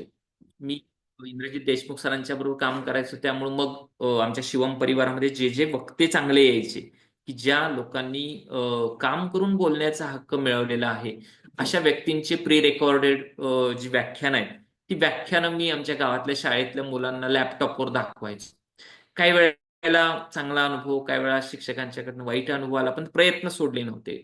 मग असा हे केला की गावामध्ये आपण व्याख्यानमाला सुरू करायची. आणि मग 2008ला अक्षय तृतीयेच्या दरम्यान जी येणारी शिवजयंती आहे त्या शिवजयंतीला मी एक गावात व्याख्यानमाला सुरू केली. आणि त्या व्याख्यानमालेमध्ये शिक्षण असेल, आरोग्य असेल, सामाजिक प्रश्न असतील, अशा वेगवेगळ्या विषयावर प्रबोधनपर व्याख्यानं आयोजित करायचं एक मनात आणलं. आणि मग प्रत्येक वर्षी 5 व्याख्यानं अशी 2008 ते कोविड सुरू होईपर्यंत 2020 पर्यंत साधारणतः 65 व्याख्यानामध्ये चांगले चांगले नामवंत वक्ते मी आमच्या गावामध्ये आणले. आणि या सगळ्या ह्याचा खर्च आम्ही आमचं कुटुंबीय उचलत होतं. त्या वक्त्याची येण्या जाण्याची व्यवस्था असेल, जेवणाची व्यवस्था असेल, हे सगळं आमच्या कुटुंबामार्फत केलं जात होतं. दरम्यानच्या कालावधीमध्ये माझ्या आई वडिलांची 75वी साजरी झाली. मग त्या 75ला माझ्या जन्मगावच्या शाळेला आणि आमच्या गावातल्या शाळेला आम्ही 7,500 हजार रुपयाची पुस्तक आम्ही तिथल्या शाळेला, लायब्ररीला भेट दिली. तर अशा पद्धतीचे उपक्रम गावामध्ये, शाळेमध्ये सुरूच होते. पुन्हा 2017ला मी काम करत असताना अचानक मी लक्ष्मी केशव प्रतिष्ठान नावाचं एक अजून एक संस्था आहे सातारमध्ये, आमचे विजयराव पंडित जे आमच्याकडं अभियंता होते आणि त्यांनी ही संस्था सुरू केली होती. आणि ती वस्तीतल्या मुलांच्या शिक्षणासाठी काम करत होते. आणि मग ते काम करत असताना त्या वस्तीमध्ये जाणं, त्या मुलांच्या साठी काम करणं, हे करत असताना दिव्यांग मी असल्यामुळं मग विजयरावनी एक आमचे दीपक वाळिंबे आणि साईप्रसाद कुलकर्णी सर यांना सांगितलं की बाबा हे आनंद मोरे आहेत आणि हे स्वतः दिव्यांग आहेत आणि काही थोडंसं सामाजिक काम त्यांचं पण आहे, तर तुम्हाला तुमच्या या संस्थेमध्ये त्यांना तुम्ही सामावून घेऊ शकता का बघा. आणि मग 3 डिसेंबर 2017ला सक्षमची शाखा साताऱ्यामध्ये सुरू झाली आणि मग त्या शाखेच्या माध्यमातून आम्ही अजून एक काम सुरू केलं आणि ते थेट दिव्यांग क्षेत्राशी संबंधित होतं. आणि मग हे दिव्यांगाचं काम करत असताना वेगवेगळं वेगवेगळं प्रश्न निर्माण होत गेले. मग त्या ह्याच्यातून स्वतःचं प्रबोधन होणं, शिक्षण होणं गरजेचं होतं. कारण एखाद्या क्षेत्रामध्ये आपल्याला काम करायचं आहे, तर त्या क्षेत्राविषयी आपल्याला सर्व गोष्टी माहिती पाहिजेत. मग सातारा शहरातील, सातारा शहराच्या आजूबाजूच्या वेगवेगळ्या ज्या दिव्यांग हितैषी संस्था आहेत, कुणी शिक्षणामध्ये काम करतं, कुणी पुनर्वसनामध्ये काम करतं, कुणी अंधांसाठी काम करतं, तर सर्व प्रकारच्या दिव्यांगांसाठी काम करणाऱ्या वेगवेगळ्या ज्या संस्था आहेत, त्या संस्थांच्या बरोबर काम करण्यासाठी, त्यांचं काम जाणून घेण्यासाठी त्या संस्थांना आम्ही सर्व पदाधिकारी भेटी देऊ लागलो. मग नॅब असेल, त्याच्यानंतर साताऱ्यामधल्या मतिमंद शाळा असतील, आनंद परिवार असेल, आनंद बन असेल, पाचवडची आपुलकी असेल, मग कोल्हापूरची हेल्पर्स ऑफ द हँडिकॅप्ड असेल, मिरजचं नॅब असेल, तर अशा वेगवेगळ्या पुण्याचं आमचं अपंग प्रशिक्षण संस्था असेल ह्याच्यामधली, तर अशा सगळ्या संस्थांना भेटी देऊन आपल्याला निश्चित या दिव्यांग क्षेत्रामध्ये काय काम करता येईल याबद्दल मात्र ठरवलं गेलं. आणि त्याच्यानंतर दिव्यांगांसाठी आपण काम करायचं हे पुरतं ठरवून गेलं. दरम्यानच्या कालावधीमध्ये जाणीवा कशा हे होतात याच्याबद्दल मी थोडंसं सांगतो की सुधीर परचुरे जे माझे ज्येष्ठ मित्र आहेत, तर हे व्यक्तिमत्वच खूप वेगळं होतं. आम्ही ज्यावेळेस साताऱ्यामध्ये स्टडी सर्कलचं काम करत होतो, मग त्यावेळेला आम्ही रिमांड होमला भेट दिली. मग आम्ही सातारच्या शेजारी असणारं जे निर्मलग्राम आसगाव होतं, त्या आसगावला भेट दिली. मग आसगावमध्ये महिला बचत गटाचं काम कसं चालतं, कशा पद्धतीनं हॉस्पिटलच्या किंवा शाळांच्या ड्रेसचं काम या महिला बचत गटाला मिळालेलं आहे, वेगवेगळ्या खाद्यपदार्थांची निर्मिती आणि उत्पादन आणि विक्रीचं कौशल्य त्यांनी कसं आत्मसात केले, हे त्या गावाला भेट दिल्यानंतर समजलं. त्याच्यानंतर रिमांड होमला गेल्यानंतर रिमांड होम म्हणजे काय असतं, तिथं कोणती मुलं असतात, ती कुठून येतात, ती कशा पद्धतीच्या बॅकग्राऊंड मधली आहेत, त्यांचे आई वडील काय करतात आणि मग यांचं शिक्षण कसं होतं, या सगळ्या गोष्टी समजल्या. मग हे आमच्या डॉक्टर पोळांचा एक वेगळा स्वभाव होता की तुम्हाला एखाद्या ठिकाणी नेहून सोडायचं आणि मग तुमच्या मनातील ती ज्योत निश्चित प्रज्वलित तिथून होणार याची त्यांना खात्री असायची. मग एक दिवस आम्ही असंच सर्व आमचे स्टडी सर्कलचे कार्यकर्ते रिमांड होम मध्ये गेलो. तर रिमांड होमच्या तिथल्या मुलांचा सगळा तो दिनक्रम पाहिला, व्यवस्था पाहिली, शासनाचं अनुदान पाहिलं. तर सर्वसाधारणपणे काही गोष्टी मनाला खटकल्या की नाहीये, या मुलांना सुद्धा सामान्य मुलांसारखं जगण्याचा हक्क आहे. आणि मग त्या अर्थानं काय करता येईल, मग नकळत तिथली अवस्था बघितल्यानंतर आमच्या सर्व सदस्यांच्या खिशात हात गेला. आणि मग आपण काय करू शकतो, तर छोटी गोष्ट म्हणून आपण या ह्याला तातडीची मदत म्हणून आम्ही प्रत्येकाने एक ब्लँकेट द्यायचा हे केला. आणि मग तिथल्या अधीक्षकांच्याकडे आम्ही प्रत्येकी एक ₹250 हे जमा केले की जेणेकरून सगळ्या मुलांना तिथं ब्लँकेट मिळाले. तर अशा पद्धतीचे खूप छान उपक्रम हे या माध्यमातून होत गेले. आता परचुरे काकांच्याकडचं असलेलं स्वभाव वैशिष्ट्य असं होतं की कृती अगोदर करायची आपण आणि मग दुसऱ्याला सांगायचं. तर परचुरे काकांच्या निखिलचं लग्न झाल्यानंतर निखिलचं रिसेप्शन त्यांनी रिमांड होमच्या परिसरामध्ये ठेवलं. तर रिमांड होमचा खूप मोठा परिसर होता, चिंचेची झाडं होती आणि एका संध्याकाळी छानपैकी रिसेप्शनचा प्रोग्राम काकांनी रिमांड होम मध्ये ठेवला. आणि मग रिमांड होमच्या ह्याला कार्यक्रमाला सगळ्यांना बाकीच्यांना निमंत्रण होती, पण मुख्य पाहुणे कोण होते, तर रिमांड होम मधले विद्यार्थी होते. मग काकांनी या रिमांड होमच्या विद्यार्थ्यांना सर्वांना निखिलच्या लग्नानिमित्त छानपैकी नवीन ड्रेस घेतले. त्याच वेळेला साताऱ्याच्या नॅब मार्फत जे साताऱ्यातले प्रगल्भ आणि चांगले दिव्यांग कलाकार होते, म्हणजे अंध कलाकार होते. त्या अंध कलाकारांचा एक नॅबनं छान समूह वाद्यवृंद बनवला होता. नॅबनं त्यांना छानपैकी ते म्युझिकल इन्स्ट्रुमेंट्स दिली होती, म्युझिक सिस्टीम दिली होती, आणि ती नॅबची गाडी मग जिथं कुठं कार्यक्रम आहे तिथे ह्या अंध चमूंना सोडायला यायची, न्यायला यायची. तर काकांनी त्या प्रोग्राममध्ये त्या अंधांचा तो वाद्यवृंद होता, तो त्या दिवशी त्यांचा ऑर्केस्ट्राचा कार्यक्रम ठेवला होता. तर अशा छान छान आयडिया मिळत गेल्या की कसं माणूस चांगलं. मग तिथं आल्यानंतर मग बऱ्याच व्यक्तींना सांगावं लागलं नाही, तर काकांनी सांगितलं होतं की आहे राहण्याचं नाही, तुम्हाला जर करायचंच आहे तर या संस्थेतल्या मुलांसाठी मदत करा. असे कितीतरी प्रसंग होत गेले आणि त्या ह्याच्यातून मग हे छोट्या छोट्या प्रमाणामध्ये हे सामाजिक कार्य हे सुरूच होतं. आता या दरम्यान गोष्ट राहून गेली, माझी जी सहचारिणी आहे तिच्याबद्दल तर सांगणं गरजेचं आहे. तर 2002ला शासकीय नोकरी हे केल्यानंतर 2003ला माझं लग्न झालं. तर माझी जी पत्नी आहे ती स्वाती आहे, ती सक्षम आहे, म्हणजे ती शारीरिकदृष्ट्या कुठेही व्यंग नाहीये. असंही असताना तिनं माझ्याशी लग्न करायचा जो धाडसी निर्णय घेतला तो खूप कौतुकास्पद होता.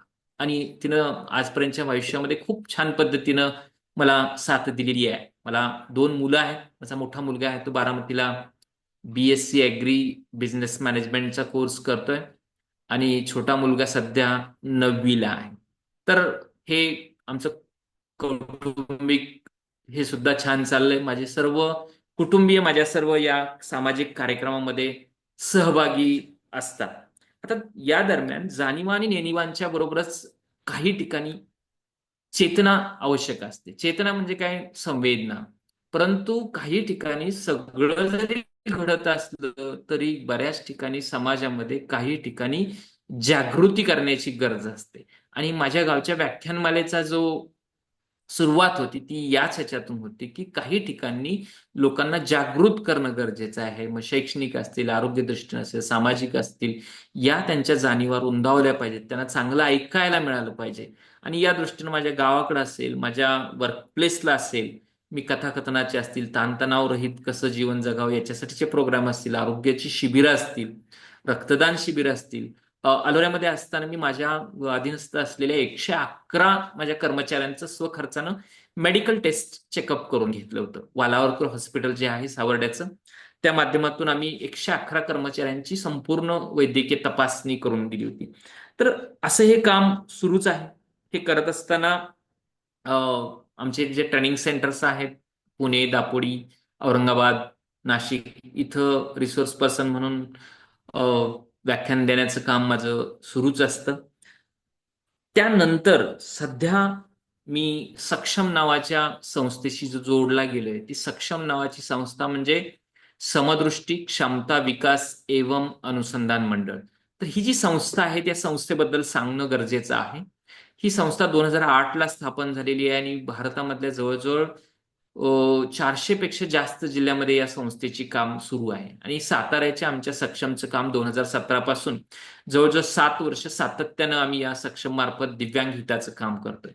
शासनाच्या लेखी आता 21 प्रकारचे वेगवेगळे दिव्यांग आहेत, आणि अशा 21 प्रकारच्या दिव्यांग क्षेत्रामध्ये आमची संस्था ही काम करते. आमचे बहुतांशी सदस्य जरी ज्येष्ठ असले तरी ते तरुणांच्या उत्साहाला लाजवील अशा पद्धतीनं हे काम करत असतात.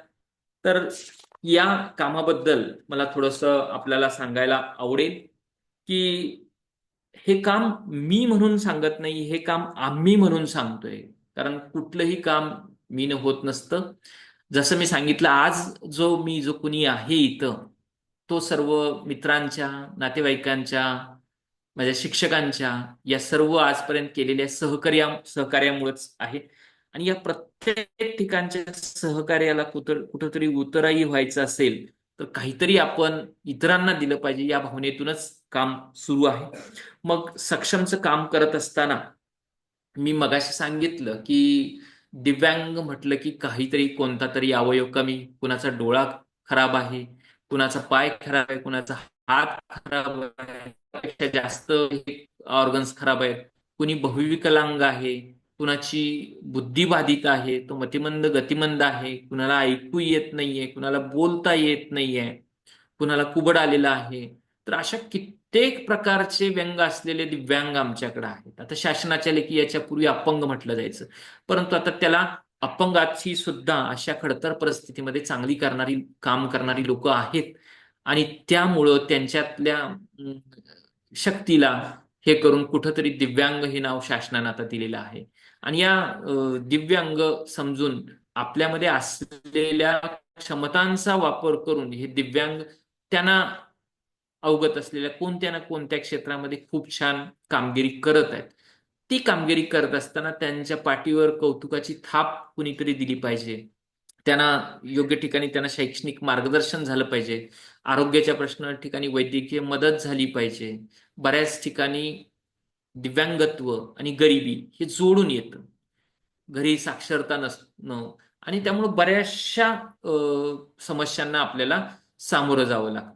आणि असे कितीतरी प्रसंग आहेत. मी सांगितलं की मी एका पायानं अपंग आहे, एक पाय माझा खराब आहे, परंतु तुम्ही दिव्यांगांच्या शाळा पाहिल्या, संस्था पाहिल्या, मतिमंदांच्या जर संस्था पाहिल्या, तर तिथलं जर दिव्यांगांचं प्रमाण पाहिलं, सिव्हिरिटी पाहिली, तर तुमच्या लक्षात येईल की खूप प्रतिकूलता आहे. त्यांचे आई वडील खूप प्रतिकूलतेतनं त्या मुलांना वाढवत असतात.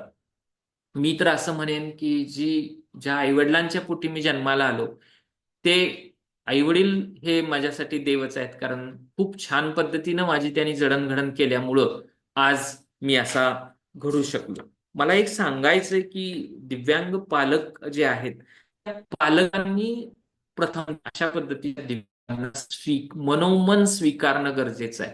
त्यांनी जर मनोमन स्वीकारलं आणि एक चांगलं वातावरण निर्माण केलं तर ह्या दिव्यांग व्यक्ती खूप काही चांगलं करू शकतात असं मला खात्री आहे. तर हे सक्षमचं काम सुरू त्यामध्ये कुठला अवयव कमी आहे तर आम्ही अवयवदानाचंही करायला सुरुवात केली आणि सक्षमचा पहिला कार्यक्रम झाला.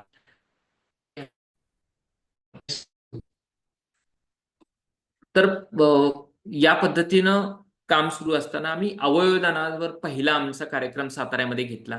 त्यामध्ये कोमल पवार गोडसे या अभियंता होत्या, इंजिनियर होत्या. त्या सध्या हयात नाहीयेत, परंतु 2017 मध्ये त्यांच्यावर हृदय आणि फुफ्फुस प्रत्यारोपणाचं मोठं ऑपरेशन ग्लोबल हॉस्पिटल चेन्नईला झालं. आणि मग त्या कोमलताईंनी आयुष्यभर आपण या अवयवदानासाठी काम करायचं ठरवलं. आणि मग या कोमल पवार गोडसेंचा आम्ही हा जाहीर कार्यक्रम साताऱ्यामध्ये घेतला. सध्या त्या हयात नाही आहेत, परंतु त्यांनी असेपर्यंत या अवयवदानाच्या ह्याच्यामध्ये खूप छान काम केलं. त्यांचे पती सध्या धीरज गोडसे या क्षेत्रामध्ये खूप छान काम करत आहेत. तर या अवयवदान असेल, नेत्रदान असेल, त्वचादान असेल, देहदान असेल, या क्षेत्रामध्ये काम करत असताना आपल्याला हे काम का करणं गरजेचं आहे हे जाणल्यानंतर मग आमच्या मनामध्ये अशी एक संकल्पना आली की हा विषय थोडासा अवघड असला, थोडासा लगेच पचनी पडणारा नसला तरी हा विषय समाजापर्यंत पोहोचला पाहिजे आणि त्याविषयी जागृती होणं गरजेचं आहे. मग आमचा सक्षम सातारा असेल, सातारा येथील वैकुंठ स्मशानभूमी आहे, ती स्मशानभूमी आहे, आणि मग सातारचं आमचं सिव्हिल हॉस्पिटल, या 3 संस्थांच्या माध्यमातून आम्ही साधारणतः 2018-19 मध्ये पहिल्यांदा आम्ही सातारच्या स्मशानभूमीमध्ये या अवयवदान, नेत्रदान आणि देहदानाच्या अनुषंगाने एक जनजागृतीचा एक पोस्टर डिस्प्लेचा प्रकल्प घेतला. आणि मला आठवतंय की आमच्या सातारचे जे राजेंद्र चोरगे आहेत त्यांचा वाढदिवस 4 जानेवारीला असतो आणि त्याच दिवशी लुई ब्रेल जयंती असते. आणि या 4 जानेवारीला आम्ही या पोस्टर डिस्प्लेचा एक छानपैकी 26 पोस्टरचा डिस्प्ले हा स्मशानभूमीमध्ये लावला. स्मशानभूमीमध्ये लावण्यामागची संकल्पना अशी होती की सगळ्यांचा आपला मुक्काम पोस्ट असणारं शेवटचं स्थान ते आहे. आणि ज्या वेळेला आपण मित्र, नातेवाईक, कुटुंबीय कुणाचंही अंत्यविधीच्या निमित्तानं तिथं जातो त्यावेळेला प्रत्येक व्यक्तीच्या मनामध्ये एक वेगळ्या पद्धतीची भावना असते. त्याचं मन एका वेगळ्या पद्धतीने विचार करत असतं. आणि अशा वेळेला जर अशा पद्धतीची पोस्टर्स जर त्यांच्या निदर्शनास आली तर एक छान पद्धतीचं प्रबोधनाचं काम होऊ शकतं. आणि या अर्थानं हा वैकुंठ स्मशानभूमी सातारा इथं आम्ही एक छानपैकी प्रकल्प राबवला. आणि या ह्याच्यामध्ये मला एक वैशिष्ट्य सांगायचं की हे नदीकाठावर असल्यामुळं त्या पोस्टर्स 1-2 वर्षानंतर खराब होतात, परंतु आज 3 वेळेला आम्ही हा प्रकल्प रिपीट केल्यानंतर या पोस्टर्ससाठीचे जे स्पॉन्सरर्स आहेत ते आम्हाला आठवण करतात की आपले पोस्टर्स बदलायचे का, आमची वर्गणी आठवणीनं घ्या, आमची स्पॉन्सरशिप घ्या. म्हणजे जाणीवा कशा निर्माण होतात, कसं लोक सहभाग सामाजिक कार्यामध्ये देतात, याचं एक छान उदाहरण आमच्या इथं साताऱ्यामध्ये आम्हाला पाहायला मिळतं. आता हे काम करत असताना महाबळेश्वर इथे एक दृष्टिबाधित दिव्यांग उद्योजक आहेत, अंध उद्योजक आहेत, श्री भावेश भाटिया. तर भावेश भाटिया आपल्याला ज्ञात असेल की राष्ट्रपती पारितोषिक विजेते दिव्यांग आहेत. जवळजवळ अंधांसाठी खूप वर्ष झाली ते काम करतायत. मेणबत्ती व्यवसायामध्ये त्यांनी खूप मोठं उत्तुंग काम केलेलं आहे आणि 9,000 पेक्षा जास्त अंध व्यक्तींना रोजगार उपलब्ध करून दिलेला आहे. तर मग आमचे सक्षमचे देणगीदार आहेत, हितचिंतक आहेत आणि सदस्यांसह आम्ही भावेश भाटी यांच्या महाबळेश्वर येथील सनराईज कॅन्डल्सला भेट दिली. तिथं भेट दिल्यानंतर अजून काही लोकांना वाटलं की हे क्षेत्र बाबा खूप बिकट आहे आणि किती बिकट परिस्थितीमध्ये हे दिव्यांग घडतायत, वाढतायत, यशस्वी होत आहेत आणि त्या लोकांना आपल्याला मदत करता आली पाहिजे. मग हे आमचं काम पाहिल्यानंतर लोक स्वतःहून आमच्याकडे यायला लागली, आम्हाला तुम्हाला मदत करायची आहे, आम्हाला अशा पद्धतीनं सहभाग नोंदवायचा आहे. तर कुणी वस्तू रूपामध्ये हे करू लागलं, कुणी कपडे रूपामध्ये सहभाग नोंदवू लागलं, कुणी आर्थिक रूपामध्ये मदत करू लागलं. मग हे करत असताना वेगवेगळे दिव्यांग संस्थेचं काम पाहून संपर्कात येऊ लागले. मग वेगवेगळ्या दिव्यांगांच्या प्रत्येकाच्या अडचणी वेगळ्या, कुणाची वैद्यकीय अडचण असेल, कुणाची शिक्षणाची अडचण असेल, कुणाची इतर उपकरणाविषयीची अडचण असेल. मग प्रत्येकाच्या अडचणीनुसार त्याच्यासाठीची मदत वेगळी. मग आमच्या इथे एक उदाहरण होतं, मी नाव सांगत नाहीये, परंतु एक महिला अशी होती की तिला एक सोडून 3 दिव्यांग मुली होत्या, मतिमंद मुली होत्या, म्हटलं तर मांसाचा गोळा. मग हे जनुकीय प्रॉब्लेममुळं अशा पद्धतीनं एकाऐवजी 3-3 मुलं झाली. काही कालावधीनंतर अशा पद्धतीनं मुलं जन्माला आल्यानंतर त्या पतीनं त्या महिलेला सोडून दिलं. मग त्या महिलेला त्यातलं 1-2 मूल गेल्यानंतर ती महिला आईच्या बरोबर राहत होती. मग तिला आम्ही IDBIच्या प्रशिक्षण केंद्रामार्फत तिला फॅशन डिझायनिंगच्या कोर्स हे दिलं. तिला हितचिंतकाच्या माध्यमातून मिळालेली मशीन आम्ही दिली आणि मशीनच्या माध्यमातून ती आज तिच्या राहत्या ठिकाणच्या आसपास तो शिलाई उद्योग करत आहे. तर अशा पद्धतीनं जो दिव्यांग भेटेल त्या पद्धतीनं काम हे करत गेलो. 2019ला आम्ही साताऱ्यामध्ये एक दिव्यांगांचं अधिवेशन घेतलं. त्या ह्याच्यामध्ये भावेश भाटी यांचं एक छानपैकी मोटिवेशनल लेक्चर ठेवलं. साताऱ्यामधल्या आणि आसपासच्या जवळजवळ 11 दिव्यांग संस्थांना प्रत्येकी 5,000 रुपये आम्ही टोकन अमाऊंट हे आम्ही समविचारी संस्थांना आर्थिक म्हणून मदत केली. त्यावेळेला वेगवेगळ्या दिव्यांग यशस्वितांचा सत्कार केला. आपल्याला आठवत असेल की पॅराऑलिम्पिक स्पर्धेमध्ये आशियामध्ये बक्षीस मिळवलेल्या मनाली शेळकेचा आम्ही सातारा इथं सत्कार आयोजित केला होता. त्याच्यानंतर जसे जशा ठिकाणून अडचणी मागणी येत जाईल त्या पद्धतीनं आमचं हे काम पुढे जात होतं. कोल्हापूरमध्ये अपघाती दिव्यांगत्व आलेल्या विलास पांडव नावाचा एक मुलगा होता की ज्यानं लव्ह मॅरेज केलं होतं, घरापासून त्याचा तुटला गेलेला होता आणि अशा परिस्थितीमध्ये एक दिवस अपघाती नीलफणसाचं झाड अवकाळी पावसामध्ये त्याच्या अंगावर कोसळलं आणि त्याला तो जायबंदी झाला. आणि मग आता तो कोल्हापूरच्या विन्स हॉस्पिटल, डॉक्टर प्रभूंचं जे हॉस्पिटल आहे, म्हणजे या ह्याच्यामध्ये अजून एक बाजू सांगायची की डॉक्टर प्रभूंनी ज्या वेळेला तो ऑपरेशनसाठी आला की त्याला सांगितलं की अरे विलास, तू ऑपरेशनला आलास परंतु खूप वेळ झालेला आहे, आता जी अपेक्षित सुधारणा आहे ती होणं शक्य नाहीये, परंतु तू जशा अवस्थेत आता आपलं जेवढं होईल त्याच्यानंतर तू माझ्या हॉस्पिटलमध्येच काम कर. मग तो मेडिकलच्या ह्याच्यामध्ये तो असिस्टंट रिसेप्शनिस्ट म्हणून काम करू लागला. तर अशा ह्या विलास पांडवला आम्ही सातारा इथून जवळजवळ 15,000 रुपयाची एक छानपैकी व्हीलचेअर आम्ही मदत केली. सातारच्या सिव्हिल हॉस्पिटलला बहुतांशी दिव्यांग हे सर्टिफिकेट काढण्यासाठी जात असतात, तर तिथं व्हीलचेअर नसल्यामुळे बऱ्याच दिव्यांगांना त्रास होता. तर तिथं आम्ही सिव्हिल हॉस्पिटलला व्हीलचेअर दिलेली आहे. असाच एक आमचा अंध मित्र होता मंदार हळ्ळी नावाचा. तर त्याचं एक तिथल्या वस्तीमध्ये असलेलं झोपडपट्टी वजा घर आमच्या सक्षमच्या कार्यकर्त्यांनी दुरुस्त करून दिलेलं आहे. अजून एक छान वैशिष्ट्यपूर्ण एका कपल बद्दल मला सांगायला आवडेल की किडगाव हे कन्हेरच्या शेजारचं सातारा तालुक्यातलं एक गाव आहे. तिथले स्नेहल आणि श्री शरद इंगवले हे जे अंध दाम्पत्य आहे, हे नवरा बायको उच्च शिक्षित आहेत, MA BEd आहेत. तर हे दाम्पत्य उच्च शिक्षित असतानाही त्यांना नोकरी नव्हती. मग काही छोटासा व्यवसाय करते. मग तो छोटासा व्यवसाय स्टँडच्या परिसरामध्ये करत असताना त्यांना भांडवल देणं, त्यांना कोविडच्या कालावधीमध्ये घरी त्यांना शिधा पोचवणं, अशा पद्धतीची मदत ही सक्षमनं केली होती. या दोघांचं सक्षमनं पालकत्व घेतलं होतं आणि याचं फळ एवढं छान मिळालं की त्यांच्याकडे असलेल्या प्रगल्भ ज्ञानाच्या जोरावर स्नेहलताई या सातारच्या बँक ऑफ इंडियामध्ये सध्या स्पर्धा परीक्षांच्या माध्यमातून रुजू झालेले आहेत, काम करतायत. आणि आमचे शरदराव इंगवले हेही प्रज्ञाचक्षू आमचे मित्र, हे मध्य रेल्वेमध्ये मुंबईला येते स्वबळावर त्यांनी ही नोकरी मिळवलेली आहे. तर असं हे दिव्यांग दाम्पत्य आहे की त्यांना जर त्या कालावधीमध्ये आम्ही फार मोठी मदत केली असं म्हणत नाहीये, परंतु निश्चित ते आज कुटुंब आमच्याशी जोडलं गेलेलं आहे. त्याच्या पुढे जाऊन मला सांगायला आवडेल की याच वर्षी आमच्या दिवाळी भेट प्रकल्पासाठी या दोघांनी आपल्या पगारातील आर्थिक मदत आपल्या संस्थेला दिलेली. म्हणजे जर आपल्याला कोणीतरी मदत दिलेली आहे तर आपणही कुणाचं तरी या ह्याच्यातून उत्तरही होण्याचं दायित्व आहे आणि हे दायित्व त्यांनी निभावलेलं आहे असं मला इथं सांगायला आवर्जून आवडेल. तर हे सक्षमचं काम सुरू असताना कोविडच्या कालावधीमध्ये 100-150 लोकांना, दिव्यांग कुटुंबांना आम्ही घरपोच शिधा पोच केला.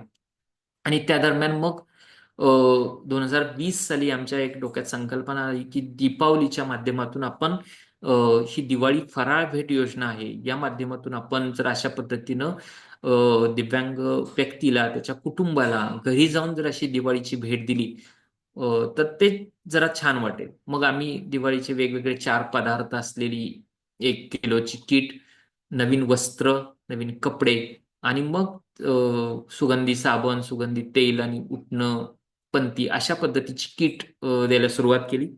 2020 मध्ये 60 दिव्यांगांना, 21 मध्ये 160 दिव्यांगांना, 2022 मध्ये तो आकडा 325 वर गेला, 23 मध्ये 800, तर यावर्षी 24 मध्ये 1000ची मॅजिक फिगर आम्ही सक्षम सातारा, वाई, त्याच्यानंतर सांगली आणि कराड या माध्यमातून 1000चा मॅजिक फिगर पूर्ण केलेली आहे.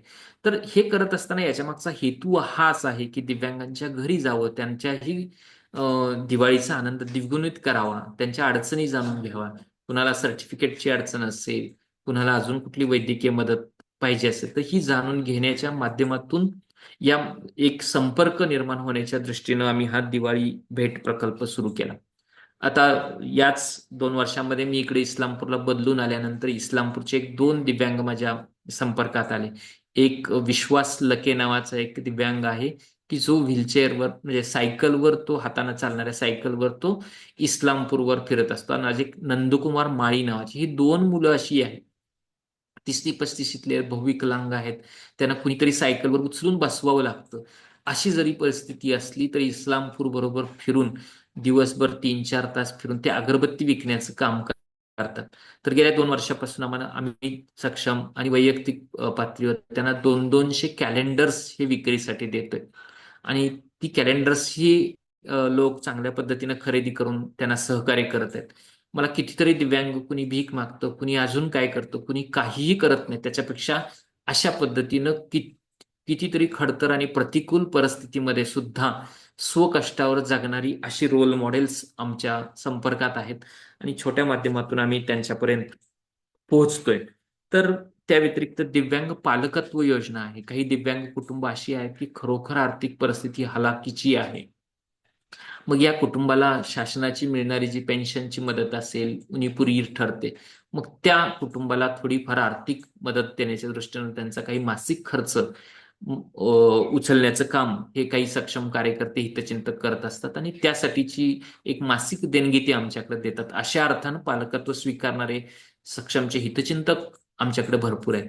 या 2017 ते 2024च्या कालावधीमध्ये सातारा शहराचं एक वैशिष्ट्य असे आहे की वाढदिवस असेल, कुणाचा स्मृतिदिन असेल, या औचित्याच्या निमित्त लोक आम्हाला बोलवून सक्षमच्या या नोबल वर्कसाठी आर्थिक स्वरूपामध्ये, वस्तू स्वरूपामध्ये, कपड्याच्या स्वरूपामध्ये मदत करत असतात. आणि ही खरोखर एक आमच्या कामाची पोचपावती असं आहे, असं म्हणायला काही हरकत नाही. हे करत असताना अजून छोटे छोटे उपक्रम आम्ही वेगळे हे केले.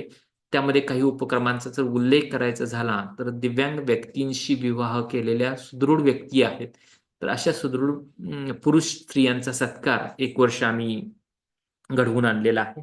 त्याच्यानंतर दिव्यांगांना रोजगार उपलब्ध करून देणारे काही व्यक्ती आहेत, संस्था आहेत, तर त्या व्यक्ती आणि संस्थांचा आस्थापनांचाही सत्कार आम्ही केलेला आहे.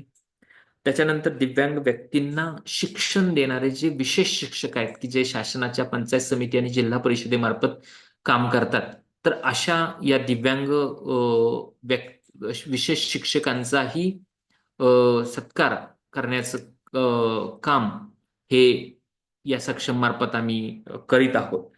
आता मगाशी मी म्हटलं की हे काम खूप खडतर आहे, दैवी आहे, परंतु या काम करत असताना खूप लोक आम्हाला असे भेटले की त्यांच्या जाणीवा जागृत झाल्या आणि त्या या कार्यामध्ये अगदी तन मन धनानं सामील झाले. आज आपल्या या सेशनमध्ये ही वैदेहीताई कुलकर्णी आज जॉईन झालेले आहेत.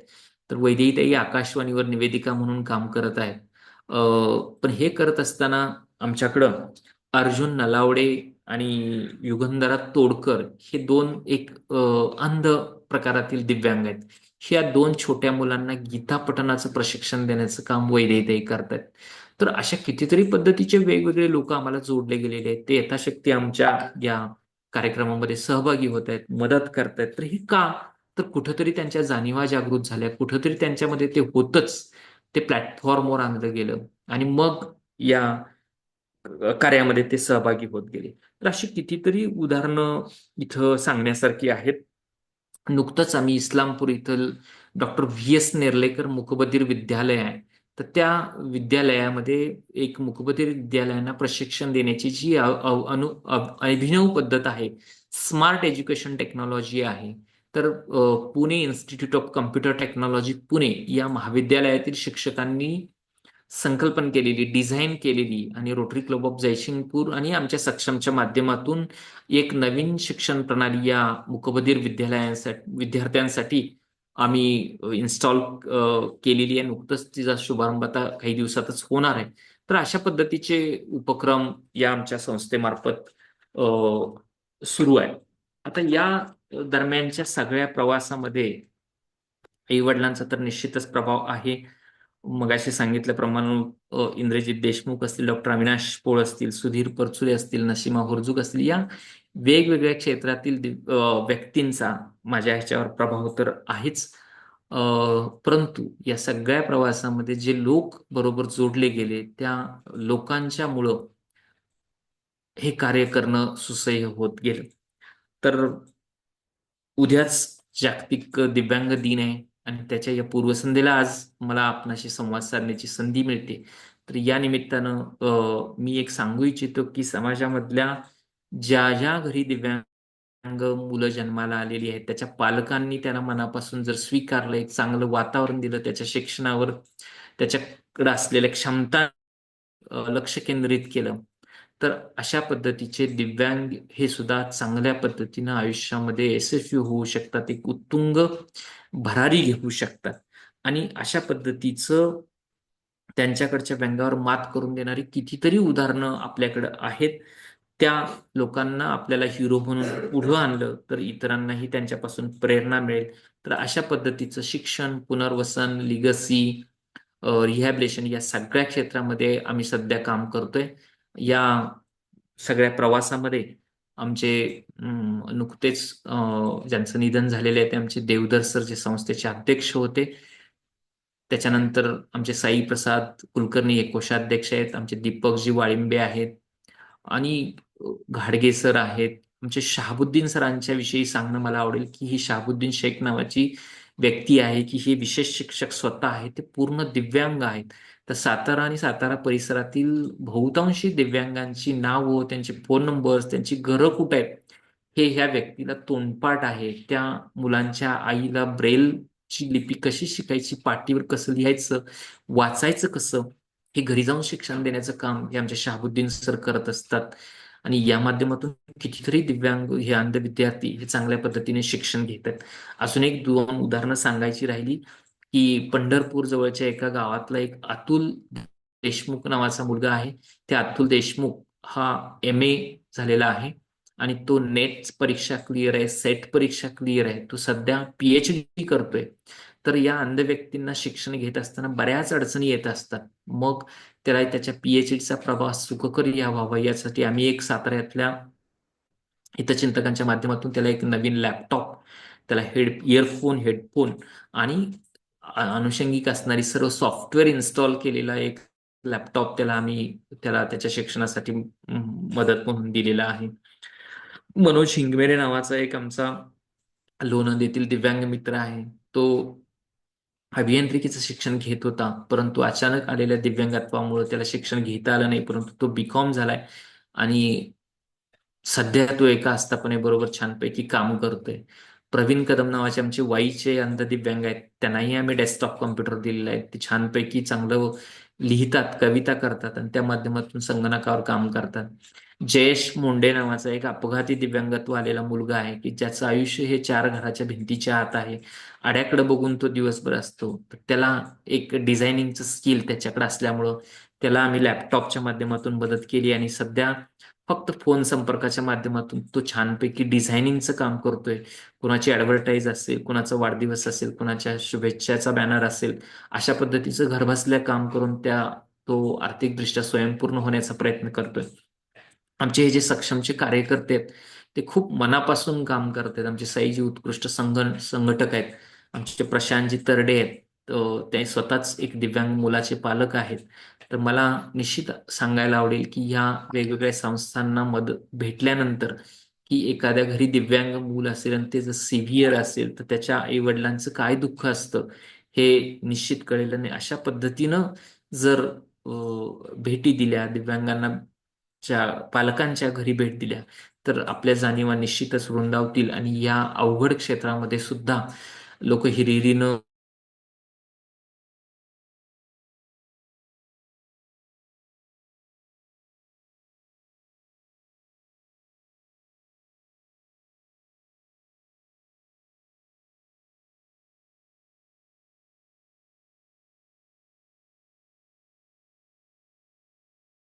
आणि त्यासाठी फक्त आपण बाकी काही करू नाही शकलो तरी त्यांच्यासाठी आकाश निर्माण करण्याची जबाबदारी ही समाज म्हणून जर आपण घेतली तर आमच्यासारखे कित्येक दिव्यांग हे स्वतःही घडू शकतात आणि इतरांच्या घडण्यामध्येही मोलाचा वाटा उचलू शकतात असं मला या प्रसंगी वाटतं. पुन्हा एकदा या सेशनमध्ये सहभागी सर्वांना मी मनापासून धन्यवाद देतो की हे सेशन तुम्ही छानपैकी ऐकून घेतलं. आणि उद्याच्या या दिव्यांग दिनानिमित्त सर्व मित्रांना, मैत्रिणींना मी शुभेच्छा देतो आणि संकल्प फाउंडेशन मार्फत आणि विशालजींच्या माध्यमातून मला तुमच्याशी बोलण्याची संधी दिली त्याबद्दल विशालजी आणि त्यांच्या सर्व पदाधिकारी मित्रांचं मी हार्दिक आभार व्यक्त करतो आणि माझं मनोगत संपवतो. धन्यवाद. धन्यवाद आनंद मोरे सर. खरोखर तुमचा जो जीवन प्रवास आहे जेव्हा तुम्ही मांडत होतात तो खरंच ऐकत राहावासा असा अगदी की तुम्ही जो विषय निवडलाय जाणीव जागृती, अगदी त्याला समर्पक असं बोललात. आणि खरोखर 3 डिसेंबर जागतिक अपंग दिनाच्या पूर्वसंध्येला तुम्ही सर्वांसाठी एक मेजवानीच दिली असंच म्हणूया. माझ्या मनात काही प्रश्न आहेत, आधी ते विचारतो, नंतर सर्वांना मंच खुला करतो. कारण आपलं हे एक वक्ता येऊन बोलून जाणं इथपर्यंत मर्यादित नाहीये, तो संवाद पण व्हायला पाहिजे. तर सर, या संपूर्ण जीवन प्रवासात तुम्ही जे अगदी बालपणापासून आतापर्यंत सांगितलं, तर यात तुमच्या जीवनातला सर्वोच्च आनंदाचा क्षण कुठला की जो तुम्ही कधी विसरू शकत नाही? आनंदाचा क्षण म्हटलं तर MPSCची एक्झाम होऊन शासकीय सेवेमध्ये दाखल होणं. कारण अभियंता होणे हे जरी वडिलांचं स्वप्न असलं तरी त्याच्यानंतर एक शासकीय अधिकारी होणं. आज मी एक अधिकारी आहे आणि अशा खडतर परिस्थितीमध्ये झाल्यानंतर ते वडिलांच्या दृष्टीनं आणि कुटुंबाच्या दृष्टीनं पण एक अभिमानास्पद बाब आहे आणि तो प्रसंग निश्चितच आयुष्यातील एक अविस्मरणीय प्रसंग होता असं म्हणायला काही हरकत नाहीये. सर अगदी त्याच्या विरुद्ध जर म्हटलं तर असा कुठला वेदनादायी क्षण, पेनफुल, की जो तुम्ही कधीही विसरू शकत नाही? पेनफुल प्रसंग काही ठिकाणी निश्चित आले, परंतु त्या पेनफुल प्रसंग आठवणीत ठेवण्यापेक्षा चांगल्या प्रसंगांना आठवणीत ठेवायचं असा एक माझा हे आहे. कारण बऱ्याच ठिकाणी आहे की आजही मी दिव्यांग अधिकारी म्हणून काम करत असलो तर बऱ्याच वेळेला अशी अवस्था बघितल्यानंतर आपल्या क्षमतांच्यावर समोरची व्यक्ती विश्वास ठेवत नाही, कुठंतरी कमी लेखलं जातं. ही खंत आहे निश्चित. म्हणजे अजूनही आपल्याला प्रतिभा आणि प्रतिमा यामध्ये समाज हा गफलत करत असतो आणि बरीच लोक ही प्रतिमेवर जातात आणि मग बऱ्याच ठिकाणी कुठंतरी अंडर एस्टिमेट केलं जातं आणि त्यामुळं मग अशा ठिकाणी काही ठिकाणी जर तो फरक जाणवला त्यावेळेला वाईटही वाटतं. परंतु अशा सर्व घटनांची आता सवय झालेली आहे आणि तशा घटनांचा आपल्यावर कुठलाही परिणाम होऊ द्यायचं नाहीये ही मनाशी खूणगाठ आहे. त्यामुळे त्या कुठल्याही वेदनादायी प्रसंगाचं काहीही वाटत नाही. कदाचित त्या जाणीवा त्यांच्याकडे नसल्यामुळं तसं वर्तन कदाचित त्यांच्याकडून होत असावं असं म्हणून हा विषय मी सोडून देतो. हम्म. आणि खूप छान बऱ्याच सर. ठिकाणी हम्म. असं जर हम्म. अपमानकारक काही झालं तर ती ऊर्जा मानून आपण पुढे जायला त्याचा उपयोग करायचा.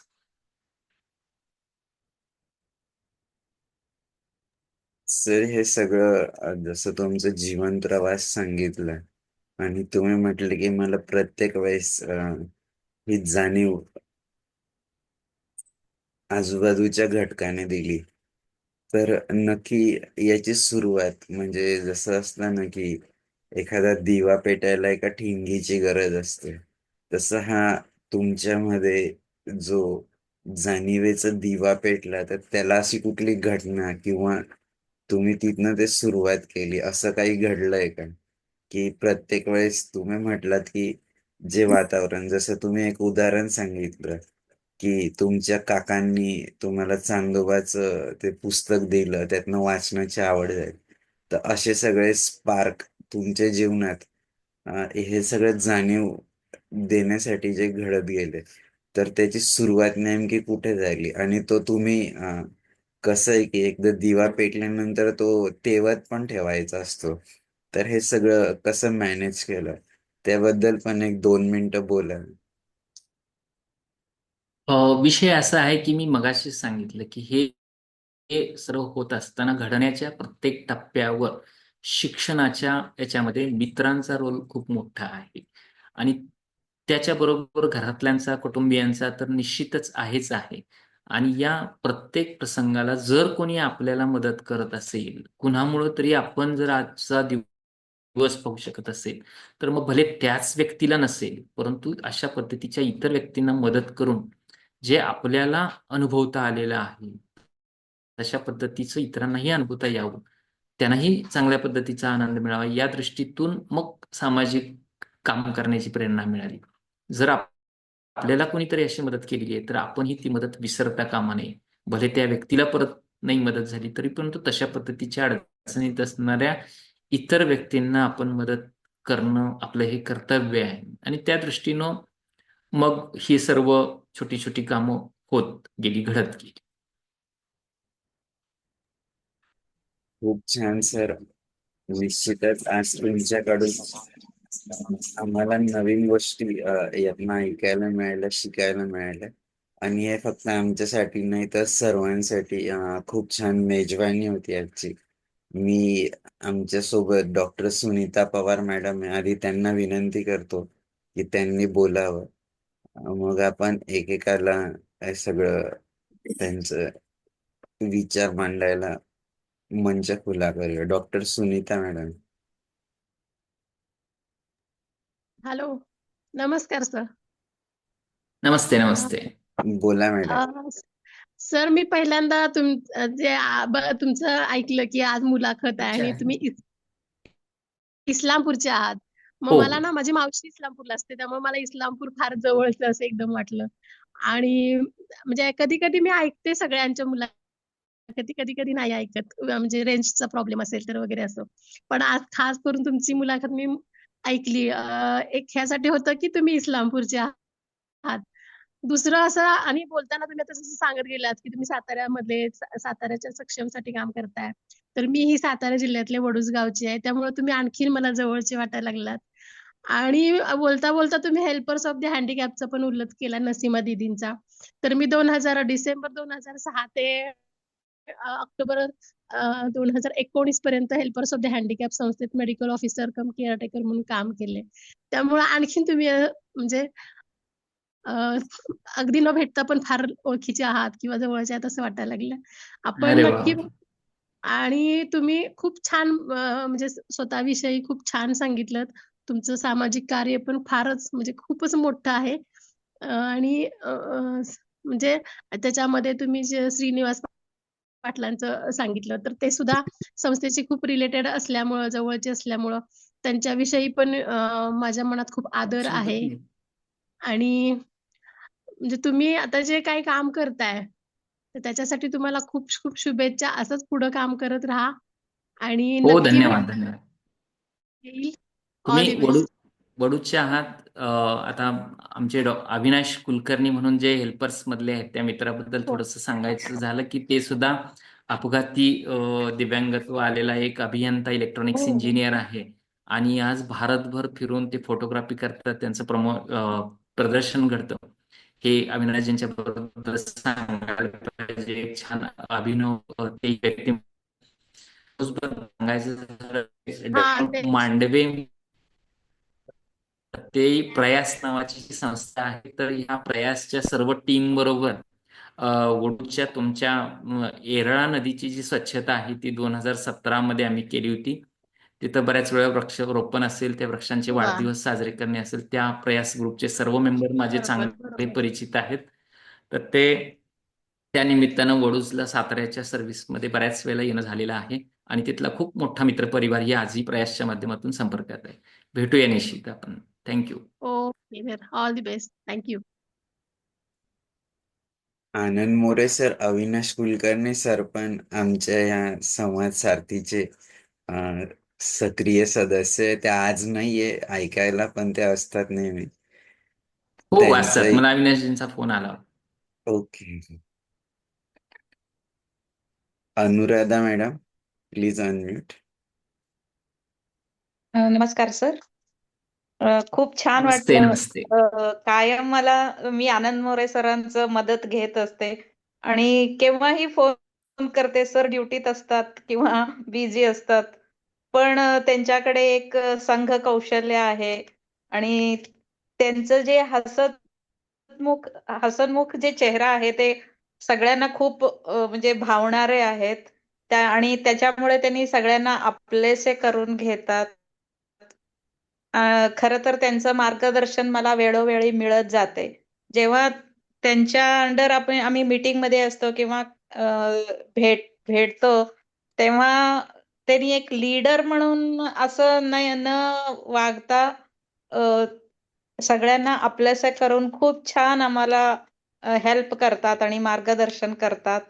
आणि सर मी विसरलेच होते, 2012 मध्ये साहित्य संमेलनला मी पण आले होते, तेव्हा तुमचं ओळख करून घेतले होते. पण आज तुम्ही सांगितल्यामुळे मला आठवलं, हो तुम्हीच होते ते म्हणून. त्यामुळं खूप छान वाटलं सर. केव्हाही सर बोलतात ना, ते अगदी डोळे पण न मिचकवता ऐकावं असं त्यांचं व्याख्यान असतात. आज तरी खूपच छान झालं सर. खूप छान मार्गदर्शन मिळालं आणि अजून काही तुमच्याबद्दल माहिती नव्हतं ते सुद्धा आज तुमच्याकडनं ऐकायला मिळालं. Thank you thank you. धन्यवाद Anuradha madam. Sarika madam.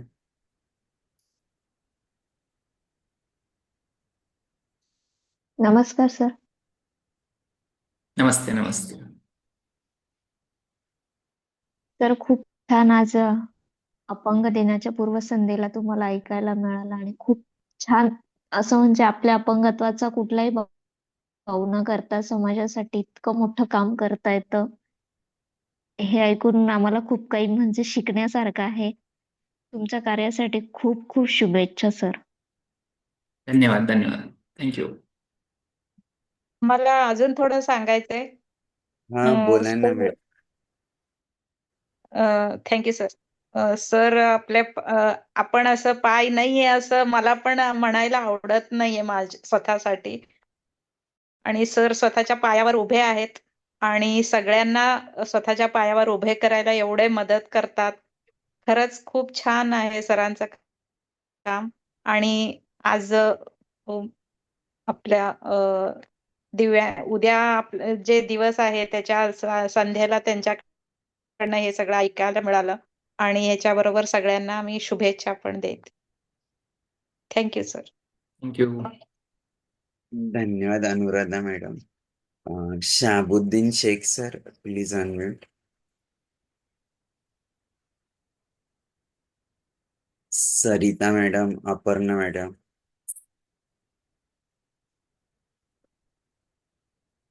Chitra Shinde madam. हा बोला शहाबुद्दीन सर. नमस्ते. नमस्ते. नमस्कार. पवार हा. सर, आपल्या मोरे सरांनी जे आजचं त्यांचं हे झालं, आम्हाला खूपच पहिल्यापासून प्रेरणादायी आहेत ते. आणि त्यांच्यामुळे आम्ही आज सक्षम बरोबर काम करतोय. आणि आम्ही आम्ही विशेष शिक्षक म्हणून कार्यरत आहे. तर अंध विद्यार्थ्यांसाठी तर मी काम करतोच आणि तालुक्याच्या बरोबर काम करत आहेत. तालुक्यातल्या दिव्यांग विद्यार्थ्यांसाठी. आणि असंच काम करू. अजून एक सांगू इच्छितो की संस्कृती मोरे म्हणून एक विद्यार्थिनी चेस मधून तिला आता राष्ट्रीय म्हणजे क्लास 1 ची पोस्ट सुद्धा जाहीर झालेली आहे. आणि तिने एशिया कप मध्ये मागच्या वर्षी 2023 ला तिनं एशिया ब्रॉन्झ मेडल मिळवलेलं होतं. तिचंही या उद्याच्या जागतिक अपंग दिनानिमित्त शुभेच्छा देतोय तिलाही. आणि हे असं काम करत राहावं असं वाटतं. आणि ह्या प्रेरणा आम्हाला मोरे सर असतील अशा अनेक समाजातून लोकांना मिळत जातात आणि आम्ही ते काम करू शकतो. धन्यवाद.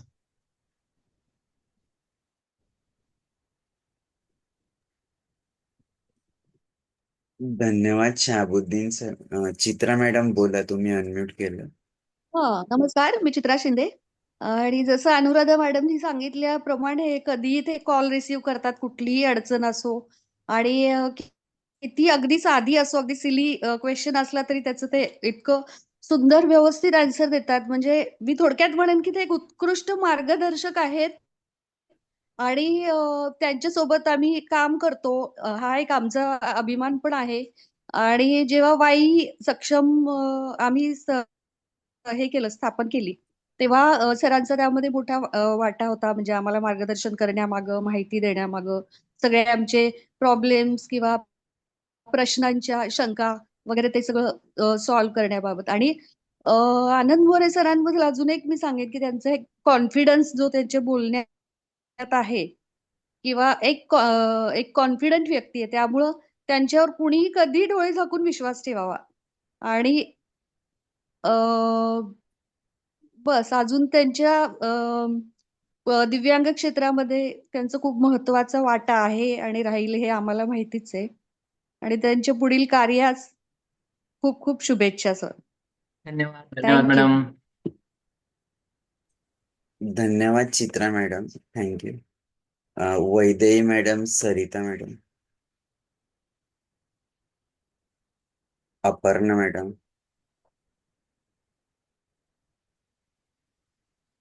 Please unmute. झिओमी नावाने कोण आहे? आपण पण अनम्यूट करून बोलावं, आपलं नाव सांगा.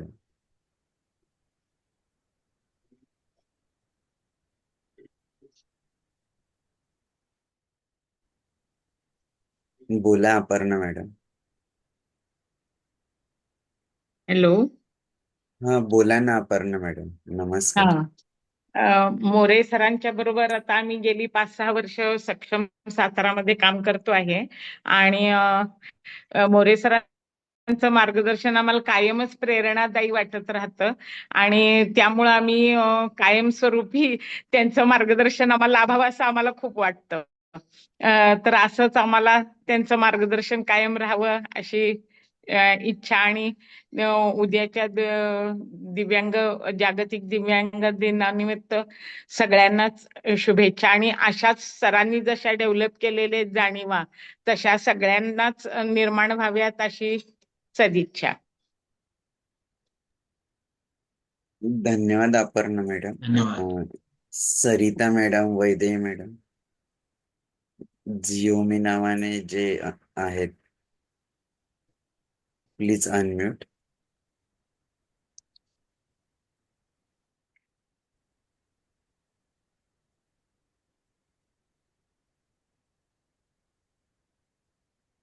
बहुतेक त्यांना अनम्यूट करता येत नसावं कदाचित.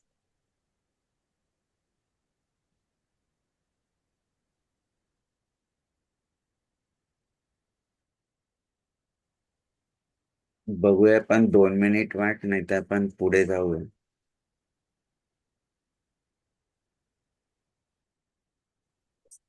Sarita Harshe madam, Vaidehi madam, Xiaomi नावाने कोण जॉईन आहे? तर प्लग सुरू नाही मी.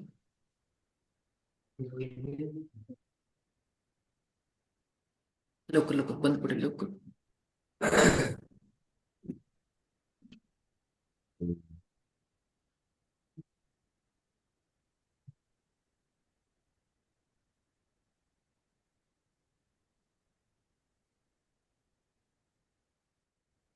बहुतेक ते अनम्यूट नाही करू शकत आहे. आपण पुढे जाऊ. खरोखर आनंद मोरे सर, तुमचा जो आज जीवन प्रवास आम्ही ऐकला तो खूपच प्रेरणादायी आहे. आणि तुम्ही स्वतःचं तर व्यक्तिमत्व घडवत होतात आणि जे तुम्ही सांगितलं विषयाचं जे नाव होतं जाणीव जागृती, तुम्ही जे समाजात असलेल्या विविध लोकांकडून स्वतःच मनाची आधी जागृती केली आणि मग त्याचं जाणीव ठेवून त्या समाजासाठी आपल्याला काय करता येईल या दिशेने पाऊल उचललं. आणि ते अजूनही म्हणजे अगदी बालपणापासून असेल तर आतापर्यंत तुम्ही ते कार्य सतत करत आहात. तर निश्चितच तुमच्या या संपूर्ण कार्याला आमच्या संपूर्ण टीमकडून शुभेच्छा. आणि परत तुमचे ऋण पण व्यक्त करतो की तुम्ही तुमचा महत्वाचा वेळ आमच्या या उपक्रमासाठी दिला. आमचे संपूर्ण संकल्प फाउंडेशन परिवाराकडून तुमचे ऋण व्यक्त करतो आणि निश्चितच पुढेही आपण संवादात राहूया. आणि निश्चित तुमच्याकडून जे काही आज मिळालंय हे सतत असंच समाजातल्या इतर घटकांना मिळत राहो. यासाठी पण तुम्हाला खूप खूप शुभेच्छा. फक्त जाता जाता एक विनंती आहे की एक छोटासा मेसेज सर्वांसाठी द्यावा. त्यानंतर आपण प्रार्थनेने आजच्या या कार्यक्रमाची सांगता करूया. हा एक छोटासा सत्संग आहे आणि सत्संगाची जी काही सांगता आहे ती प्रार्थनेने व्हावी असंच वाटतं. तर सर, नक्की एक छोटासा संदेश तुमच्याकडून. हे आहे की विश्व खूप सुंदर आहे. Life is beautiful. मज्जाच मज्जा. आणि हे जर तत्व हे केलं तर खूप छान पद्धतीनं आयुष्य आपण आपलं आणि इतरांचंही घडवू शकतो.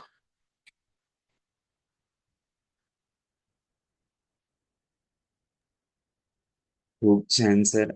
आपण एका छोट्याशा प्रार्थनेने आजच्या कार्यक्रमाची सांगता करूया.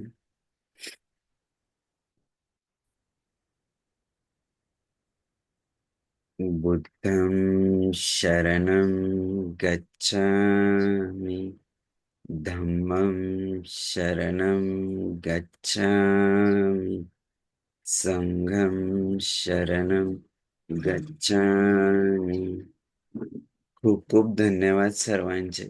आपण पुढच्या संवाद सारथी व्याख्यानमालेत भेटूया आणि निश्चितच प्रत्येक वेळेस जे पण इथं महानुभाव येतात त्यांच्याकडून आम्हाला ऊर्जा मिळत असते आणि त्यातनं निश्चितच अडथळ्यांवर मात करण्यासाठी मार्ग देखील मिळत असतो. मी पुनश्च एकदा आनंद मोरे सरांचे ऋण व्यक्त करतो आणि सर्व श्रोत्यांचे आभार व्यक्त करतो. खूप खूप धन्यवाद.